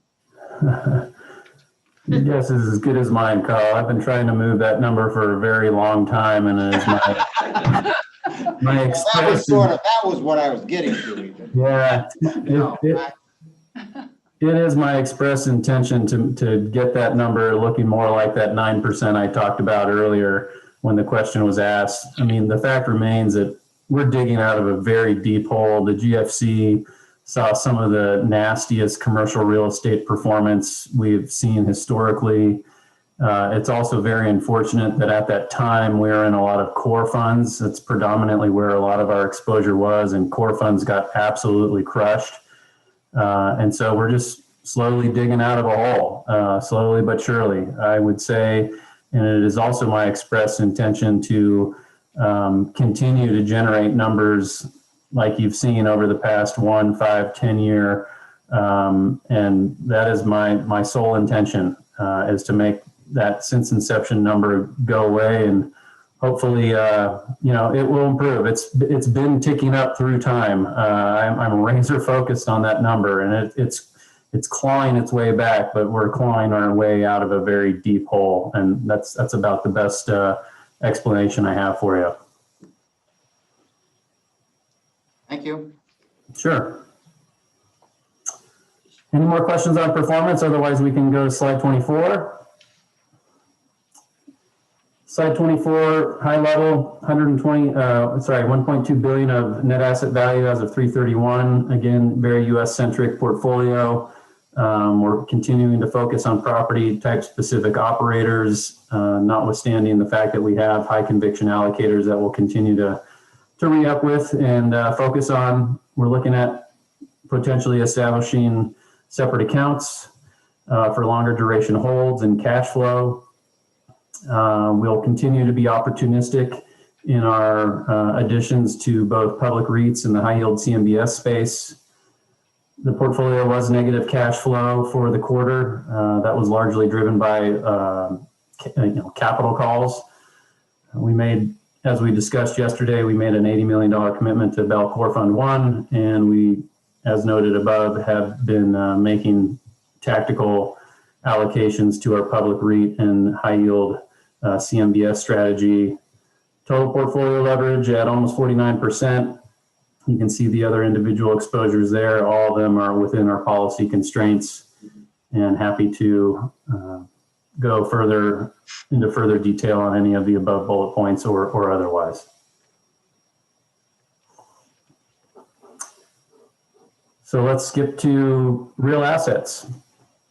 Again, I would just say, we have currently a pretty significant overweight to onshore oil and gas, which I'm trying to diversify away from and have been relatively successful in the last couple of years in doing so. But the outlook for oil is fairly positive right now.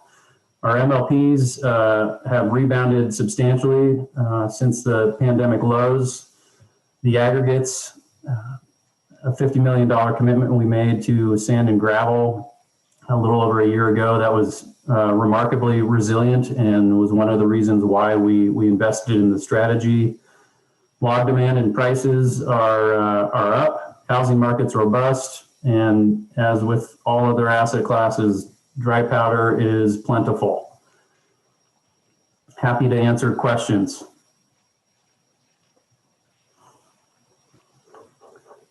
Okay. Slide 26, performance. Again, any specifics or further granularity you would like me to address, happy to dive in. I thought Aaron did a good job of talking about that earlier, so thank you, Aaron. Moving on to slide 27, characteristics and activity at the top. I think this does a good job of breaking out just exactly what our net asset value exposure is across the various strategic sectors within the real assets portfolio. Again, it's a North American centric portfolio, but the international exposure is growing, especially given our recent commitment to Copenhagen Infrastructure Partners, which we spoke about earlier and is noted below. I continue to look at other strategies. Negative cash flow for the quarter, largely driven by big capital calls from Kimmeridge Fund 5, Denham International Power Fund, and EIP, which is our mitigation banking focused fund. Timber leverage was at 6%. Our constraint there is 0 to 30, so well within our leverage constraint within timber. Happy to dive in and answer any other questions anybody has with regard to real assets or otherwise. You've talked before about the other types of strategies to further diversify as being, well, I think Copenhagen infrastructure is along those lines. Are there other kinds? What are you looking at there? Yeah, so there's a couple things going on, Carl. So just sort of recall back to the real estate asset class review, and we talked about the 4 quadrants: public, private, debt, equity. You know, the one thing that's really missing right now in real assets is any debt exposure. So that's sort of clear and present in my sort of frontal lobe as far as what may or may not ultimately populate into this portfolio. I'm also looking at, you know, for example, rail car strategies, shipping containers, for example. I continue to look at other diversified global infrastructure type strategies, just looking for, you know, really looking for differentiated strategies that will, you know, theoretically give us a shot on goal of meeting or exceeding our actuarial rate of return. So hopefully that gives you a sense of sort of what I'm thinking about. Thank you. Absolutely. Anything else? Anything else for Ethan? All right. Okay. Carl, could I make one quick comment about behavior and behavioral finance? Just 30 seconds. You know, there is an aspect of behavioral finance that's called sunk cost. And by pure chance, you started your real estate program at a time when the wind swept through the capital markets in a way that nobody predicted. And it was a bad start from a performance point of view. But that water is long under the bridge. Those fish are far downstream from where Jack's cabin is. And he doesn't change the way he fishes because those fish went downstream. And, you know, I think that there's something called the gambler's fallacy too, when you say, well, I'm just going to keep gambling until I get back to even. It's a noble goal to try to get a long-term since inception record. But from the point of view of how to get there, it's doing exactly what Ethan has said he's doing, which is every single day he's looking at the best, as many funds as he can, and investing prudently toward the best goals he can, regardless of whether the start of the real estate program was good or bad. So I'll just stop there. Thanks. Thank you. Anything else before we move on to core fixed income? Thanks, everyone. Thank you, Ethan. Thank you, Mr. Chairman. I think previous speakers have gone over the fixed income environment in sufficient detail. I'll just refer the board to slide 31. Outperformance for the year was driven largely by Reams, who hit it out of the park with an 8.5% return. They did that by going into the crisis underweight credit, heavy on treasuries, reallocating in very short order to credit, and then mostly selling back out of credit during the year. So they've always historically outperformed in times of turmoil. So one of the reasons I think that we still have them around. The internal portfolio outperformed a little bit because we were short duration. Over that period, interest rates went up a little bit. And so we outperformed. Just want to clarify a bullet point on slide 31, the last bullet point. Just a second.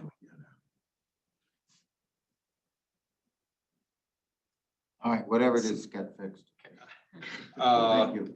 Where we mentioned that we are overweight spread product at the end of the period, and that is true on a percentage basis. We own more corporates and commercial mortgage-backed securities than the index. However, our duration on those are significantly short, the ones in the index. So the contribution to duration from spread product is actually below the index. So the point of that is that should spread product come in, should spreads come in, then we're going to underperform. Should they go out, then we will outperform. You've heard us say a couple of times, we don't want to fight the Fed.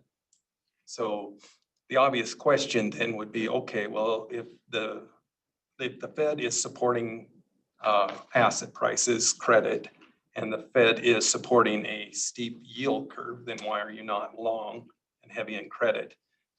The reason would be because in this portfolio, picking up a few basis points of additional yield probably doesn't move us much towards our goal, whereas providing some diversity to the rest of the asset classes is probably a more doable task for the portfolio. So we are a little light credit, a little light duration. Happy to answer any questions on the core. Okay. Okay. Non-core. Mr. Chairman, members of the board. I'm Jason Brent, and I'm an investment analyst or investment officer on the public markets team. And a little bit of introduction for those of you whom I have not yet met. I started the board 15 years ago, back when we had the internally managed stock portfolio, and continue with the team as we went to external managers and in monitoring our outside managers, and then did about 6 years on the private equity team, mostly private equity, a little private real estate, before coming back to the public markets team about 4 years ago. And to start, we'll be on page 32. A few comments about the environment for non-fixed income, non-core fixed income asset class. First with high yield, the high yield market has rebounded strongly from the lows of 2020. And spreads are now below where they were pre-COVID, and currently around 300 basis points over treasuries. High yield investors continue to show an appetite for risk. So it was a risk on environment the first quarter, largely was a risk on environment for the last year, with lower quality credits outperforming. As as an illustration of how things rebounded, so currently around 2% of the high yield market is considered trading at distress levels. That would be a spread above 1,000 basis points. April 2020, that was 32%. So a lot has changed in a year in high yield markets. Default rates continue to decline. The current expectations for 2021 are around 2%. Really, the Fed actions of 2020 helped keep the high yield markets open. Companies were able to issue high yield bonds, extend maturities, and raise cash to help weather the COVID storm.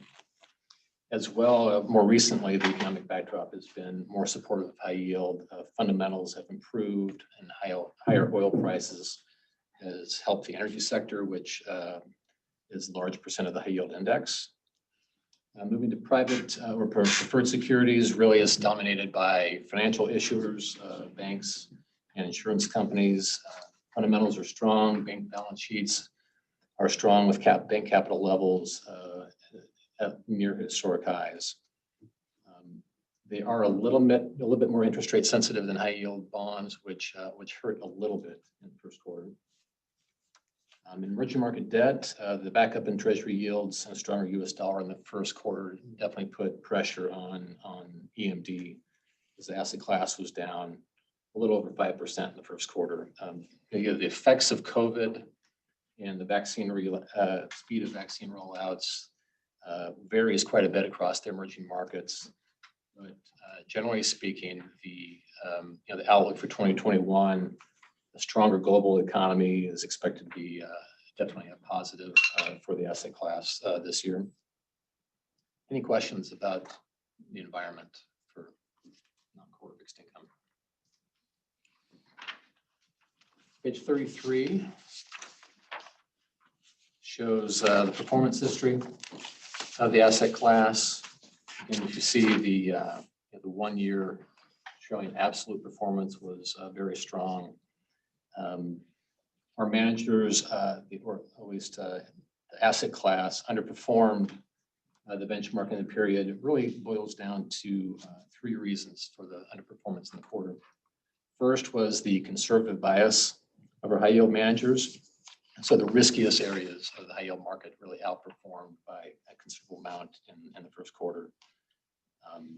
And even though our preferred securities and emerging market debt managers outperformed their indexes, in their benchmarks, the negative absolute returns weighed on the relative performance of our portfolio versus the asset class benchmark.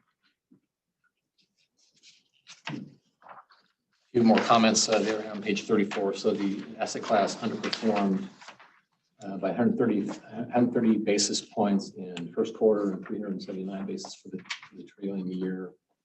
The way the story for the trailing year is pretty similar to what it was in the first quarter, where the conservative bias of the high yield managers was a drag on relative returns. As Aaron mentioned, we added preferred securities in October and emerging market debt in December. So the effects of those managers was less during the trailing year. But again, with the risk on market of last year, the riskiest, lowest quality areas of the high yield market outperformed by quite a bit. We did add to the asset class in the quarter. We added 75 million, 50 million to emerging market debt and 25 million to preferreds. And we also added the same amount here recently in May with 50 million to preferreds and 25 million to emerging market debt. Any questions about non-core fixed income? I know it's too early with those emerging market and preferred, but you know, who can predict the market? But there's no surprises in anything that you're seeing. No surprises. And certainly when we, with respect to EMD, a new asset class with a few more complexities that I think the communication between the manager and our operations team and our public markets team has been very good and been very smooth, I think, and probably smoother than we might have expected.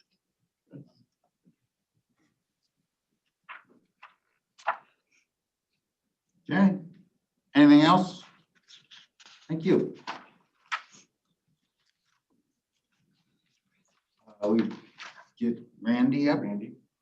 Yeah, can you see me? Can you hear me? Yep. We can see and hear you.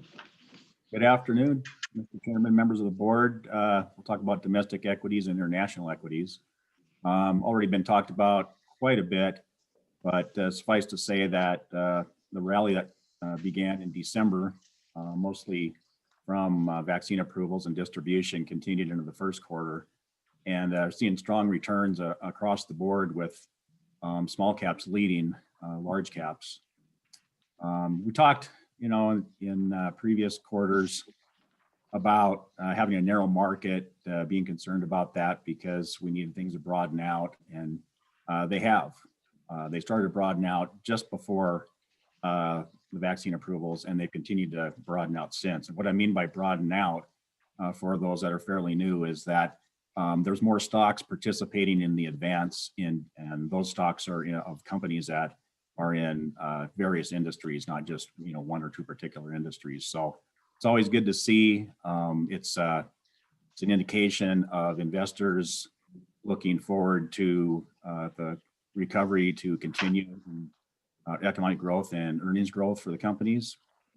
And you know, we hope it continues. It's continued here into the second quarter so far. When you get a recovery like that, you can get a change of leadership between the styles too, and we've seen that. Value stocks, which haven't outperformed growth stocks for several years, have started to outperform here in the last quarter or two, and also the cyclical stocks. So that all goes with investors looking to companies that are cheaper than those that have been leading the market, and those that are more exposed to its cyclical recovery in the areas that were beaten down by COVID. With that said, we've still got an expensive market. The equity markets like to look forward, and they're definitely looking forward and paying for earnings out there at a fairly high multiple right now. That may not be a problem. So far, it hasn't been a problem as long as the earnings growth comes in and there aren't any surprises on the inflationary front. So, sometimes you have to just kind of, ride the wave and not be too overweight equities as John's doing, and just, basically let things work for you and basically watch, see what's going to happen here. Like I said, the markets are anticipating the recovery to continue and the multiples to not be as large as they are now here later this year.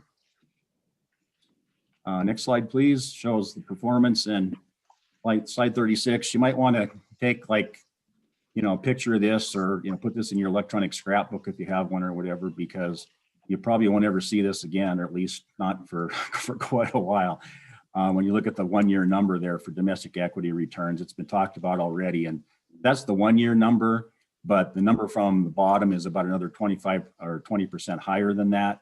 The 12-month period here picks up the returns of the equity indices just as they came off the bottom on March 23rd of last year. So like I said, that's a return there that all that green there on that bar, probably won't see that again for quite a while to come.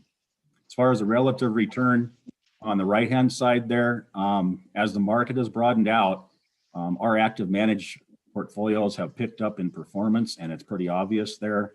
The 12-month return, relative return for domestic equities is almost 100 basis points. We haven't seen that for quite some time either, given that the market had been so narrow, and a really good thing to see.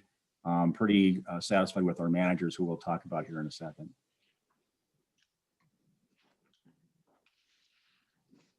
As far as performance, again, like I said, the quarter was even better than the year with 117 basis points outperformance.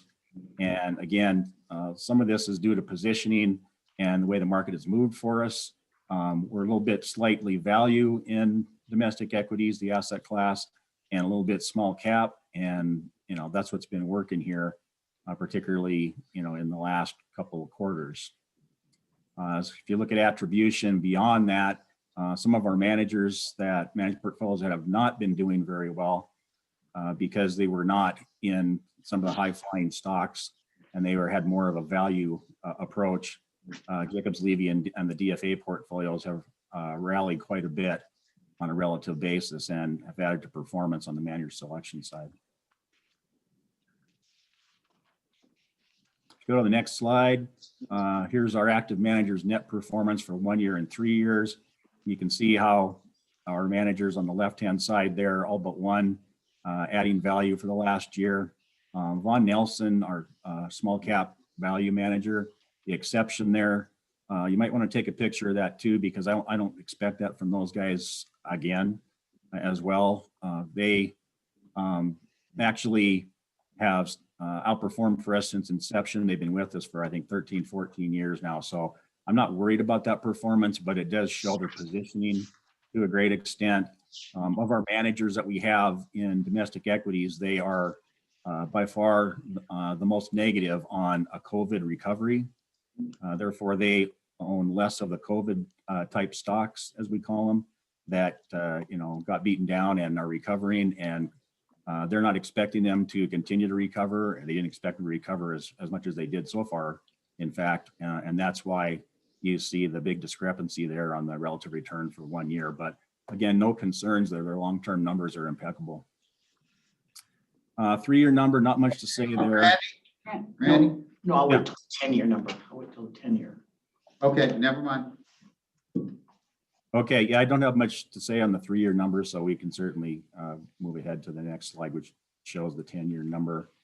10-year numbers there, that's pretty much the highlight of this slide. I think the managers that have been with us for over 10 years all are adding value through that 10-year period.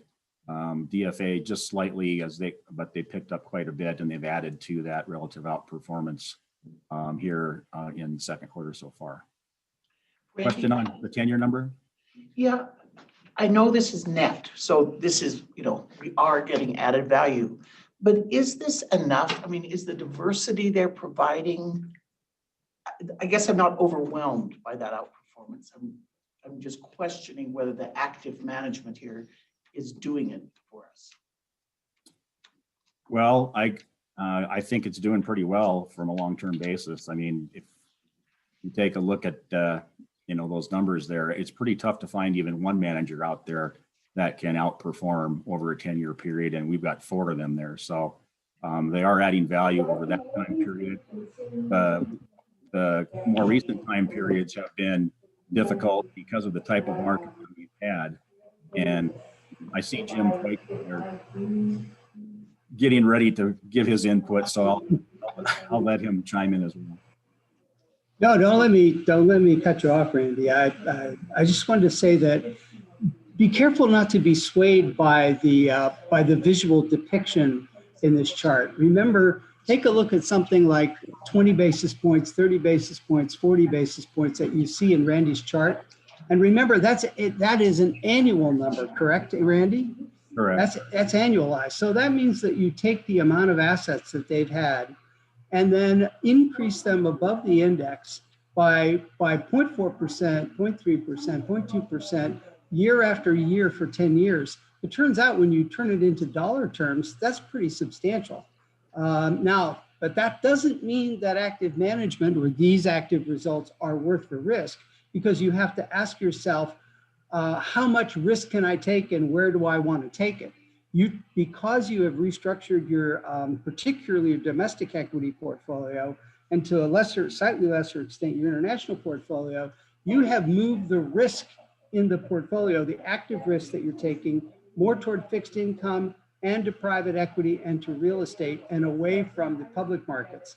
But it is impressive. It's more impressive than it seems that over 10 years, somebody can outperform by 1/4 or 0.5%. So I'll stop there. I don't know if Randy agrees with me, but he's free to disagree. I'm just a hired help.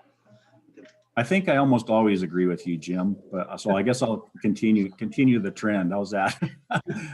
Okay.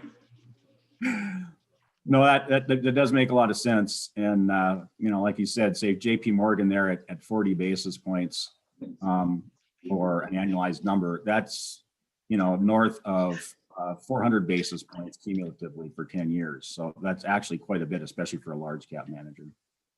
Thanks. Any other questions, comments, thoughts from the board? This slide. Okay, seeing none. Characteristics and activity here. As you know, we're largely tilted towards index funds within this asset class. The small cap slightly overweight, as I mentioned, that continues. Cash is minimal. We haven't had any changes in our manager lineup for this quarter, and we haven't had any manager changes for a while since we restructured a few years ago. And I think the structure that we have right now has been working pretty well. I think the numbers show it. And so far, a collection of our managers here as a whole, I'm pretty satisfied with. As John mentioned earlier, a lot of the moving and the asset allocation that he's done has come from domestic equities. He's been trimming as markets rallied. This quarter was to the tune of $295 million in outflows. Most of that came from our 2 passive portfolios, BlackRock and Northern Trust. And that makes some sense because we do want to gravitate a little bit, not a huge amount, but just gradually gravitate a little bit to more active management this year. And so basically you can do that by lowering your amount that you carry in passive in the asset class. So that's what we've been doing there. Not a coincidence. It's all been coming almost always all coming from the passive portfolios. We did add an additional $40 million to T. Rowe in January. Part of that was due to what I just said about active management. The other part of that was we were real close to a break point in fees, and it was actually more advantageous to us to add some and get the fee break there. So we did that. Any questions on slide 40? Okay, any questions on domestic equities in general then? Nope. Okay, moving on. International equity, a lot of this is the same story. As you can imagine, stock markets across the globe rallied from last year's March lows. In this quarter, the international equities continued their trend of rallying solidly, but still trailing somewhat the domestic equities. And they continued the trend of small caps outperforming large caps. One of the things that we're seeing in the international equities is that their recovery is a little bit slower than the US, and their recovery from COVID as well is slower. And so that's probably a factor in these stocks still continuing to lag the US stocks. But there is a thought out there that, you know, they will rally and continue to rally and get more even with the US returns here later this year. Again, one of the things that happens with international equities, and we talked about this in the April meeting, is the effect of currency. And when the US dollar increases in value out there versus currencies in the world,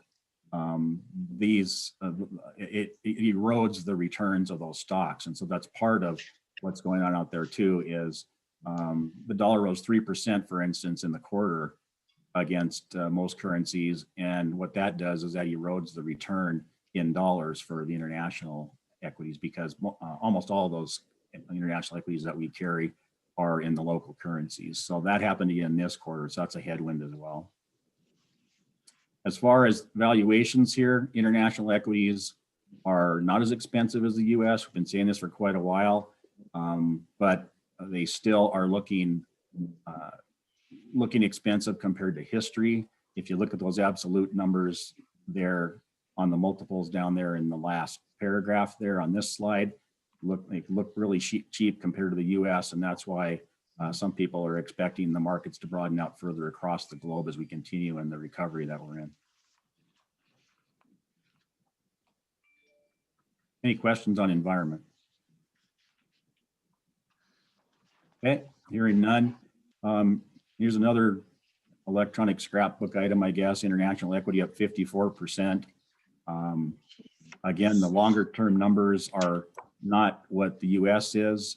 And that, I don't want to pat ourselves on the back too much, but that hasn't surprised us. I mean, it's been strategic through the CIOs that we've had, and as well as my recommendation to them to be more domestic centric than international for the various reasons that we've talked about before, and that has paid off. And you can see that the returns, although they're solid for equities, they're just not what the US has been able to put up here in the last several years.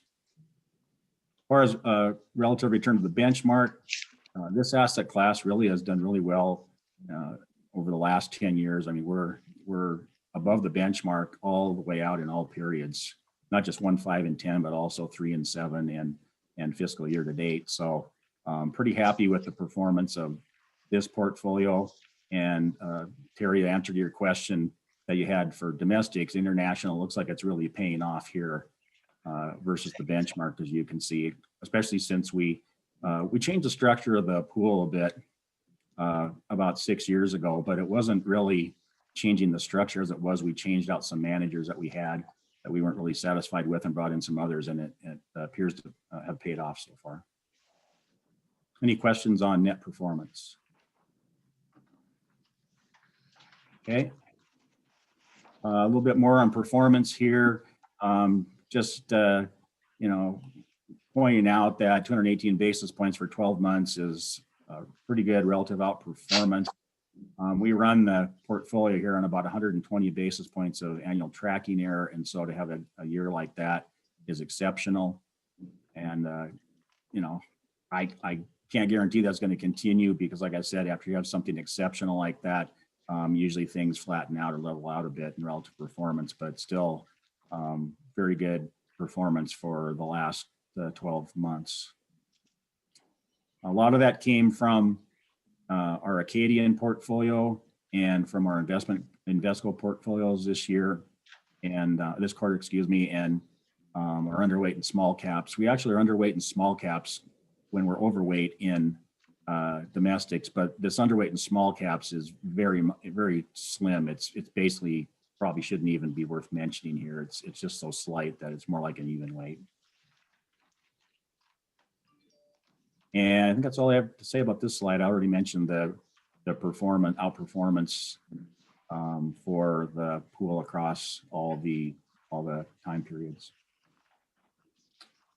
So I'll move to page 44 here, and not a whole lot to point out here, I guess. Acadian and Bailey Gifford for 1 year, you can see they've just, blown the doors off. It's pretty remarkable performance there by those two, particularly Acadian in being that I mentioned this before and they're still continuing their record so far, but Acadian's outperformed something like 11 consecutive calendar years now since the great financial crisis. And if you recall back then, we went through, a real, I guess, heart to heart with ourselves and our managers that were quantitative managers because quantitative managers had struggled so greatly in the GFC.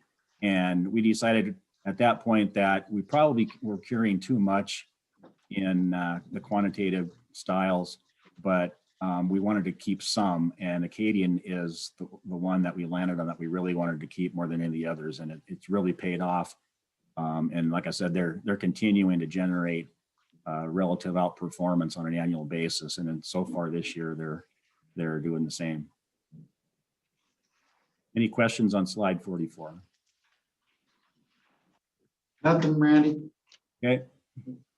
5-year and 10-year. Not too much to say here. I guess you look at the 10-year, which I agree with Jim. The longer the time frame, the more important it is, the more weight it carries in your assessment. You can see Acadian, and now that's a 10-year number. We talked about compounding over 10 years. Well, that's an annualized number. So multiply that by 10 plus as you're compounding, and that's the amount of relative performance that Acadian has added versus their benchmark for the last 10 years.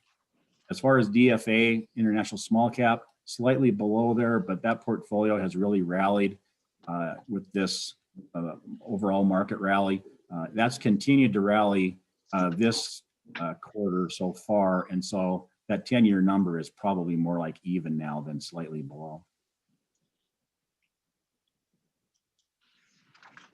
Questions? Nothing. Okay. Moving on, characteristics and activity. Talked a lot about this already. Small caps, just a slight underweight. I even would say, like I said, I would call it an even weight. We still have significant weight to index funds. Pretty comfortable with that. We're in manager changes this time around. Haven't been for quite a while, similar to domestics, and slight outflows for asset allocation purposes by John. 25 million, not a lot, but just a little bit to go along with what we were doing in domestics for outflows as well. Any questions on international equities in general? Anything for Randy before we move on to the real good news? All right. Thank you, Randy. You bet. Great. Luckily, we talked about STIP a little bit yesterday. So as a recap, yields are low, likely to grind a little tighter. We are pretty conservative with a lot of the money in treasuries and agencies. I don't see that changing until we get paid for the risk in corporates. And yeah, the portfolio is now over $6 billion. So a lot of work. It's a lot of fun. Are there any questions? I love it. Thank you. Oh, I like that presentation. Yeah. Yeah, I think so. What did you have to report? Yeah. Well, we talked a lot about it yesterday, so don't want to. Well, I don't know that I can beat that, but in deference to the board's endurance and my tea time, I will try to be quick.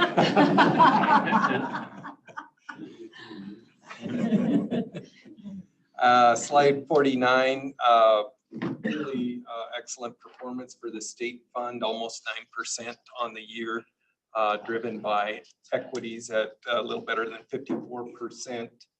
So please, those are all index funds, but also include some international index funds. So that's why you're not getting quite the bang that we saw for domestic equities. And also we did sell some during the year, so we didn't get the full bang for that, but felt during the year that we just didn't want to give all that performance back. And so we did sell 25 million during the year.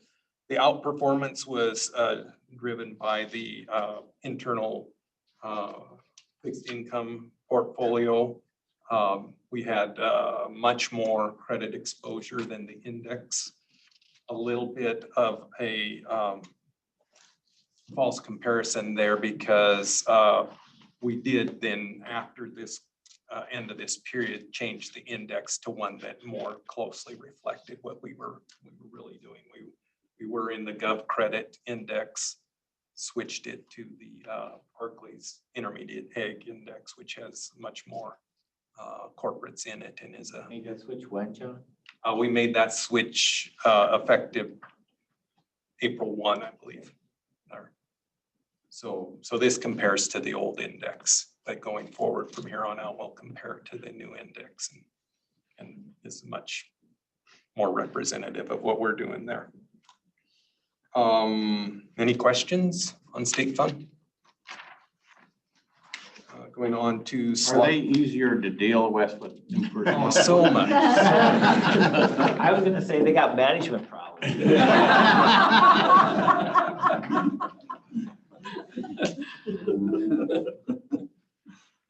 Oh, Jack. Yeah.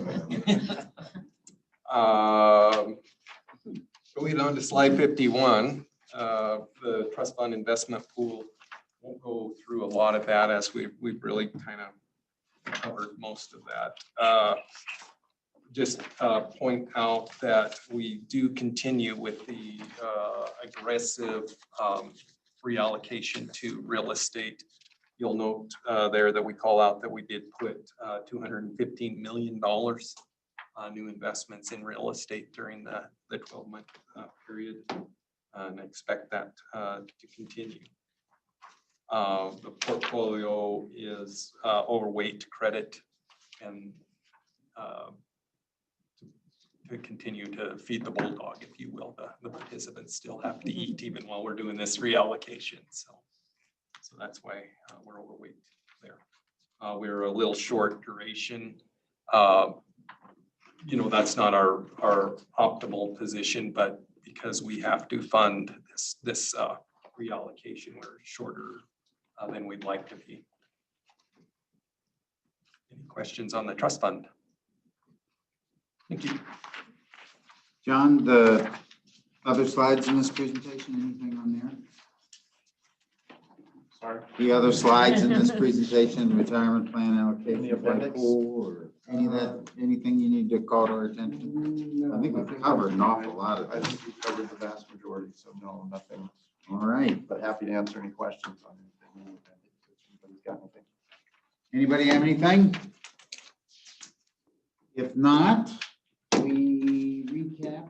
Do we have any recap to do? Nothing that you requested of staff, unless I missed it. I'm happy to report it now, but just a run through for the August meeting. we get to do our annual benchmark reviews. Can we have a discussion of the? We'll have benchmark cake, coal severance tax trust review, real assets, asset class review, and then added bonuses, we will get the asset liability studies from RBK for public employee retirement system, as well as the teachers retirement system. And Jim, Mark, Becky, I believe we'll get the presentation on Ian's work relative to the defined contribution and deferred compensation plans as well. Is that correct? Correct. So. And will we see you in person? Yeah, unless I have a conflict. I'm way back to so I think I'm ready to return if that's okay with you. Is there any wine in Montana these days? With an H or an I? Both. Okay, and we're on for the 10th and 11th, right? On for August 10th and 11th. Okay, anything else from anybody else? Doing this big governance thing. We'll be looking, that'll probably be emailing or mailing to you well before the August meeting. And then we can discuss it then, but it's frankly probably going to be a rest of the calendar year project. And the RFP for? RFP, we start scoring, some of us start scoring tomorrow. And then we do full reviews and presentations end of July, August. And we will have something to end of June, I'm sorry. And then we will, I don't know, Peg Mac, we're not scheduled to have a vote or recommendation to the board until the October meeting, is that correct? I think we should have a preliminary recommendation for possibly the August meeting or shortly thereafter. I'm thinking given August, we'll probably carve out RFP for custodial bank to a separate meeting. Because it'll take us probably at least a month to go through contract refinement on that based on preliminary scores. Not that we have any yet, but I just imagine. We do the in-person reviews or in-person presentations wouldn't be until the beginning of August. Correct. Or when the August meeting is, third week in August. The 10th. Yeah, so It's not, we're not gonna make the meeting. no. Okay. And we'll be done by noon on the 11th. Well, I think the thought was that if we went after the last demonstration into scoring, we would probably make the August meeting. If we want some time to contemplate and regroup for the scoring on those product demonstrations, then we probably will not. I'm gonna tell the board, we will have a separate meeting to discuss the RFP because I don't see us getting through review in the week between board mailing and board meeting to have a vetted, thorough recommendation to you. It's an important decision. Yeah. It is. And then you time that very early, correct? Yes, we've got plenty of lead time. Right. Contract's not up till next March. So Right. we've got testing time and we built in some slack. Good. Yeah, I built in that 6 months for transition if we needed it. Okay. And the responses are already in. Responses are yes. How many do you have? We have 3 for review. That's good. Yes, we're happy with the number of responses. Okay. Anything else from anybody? Going once, going twice? Nice to see you all in person. Really nice to see you all. We're adjourned.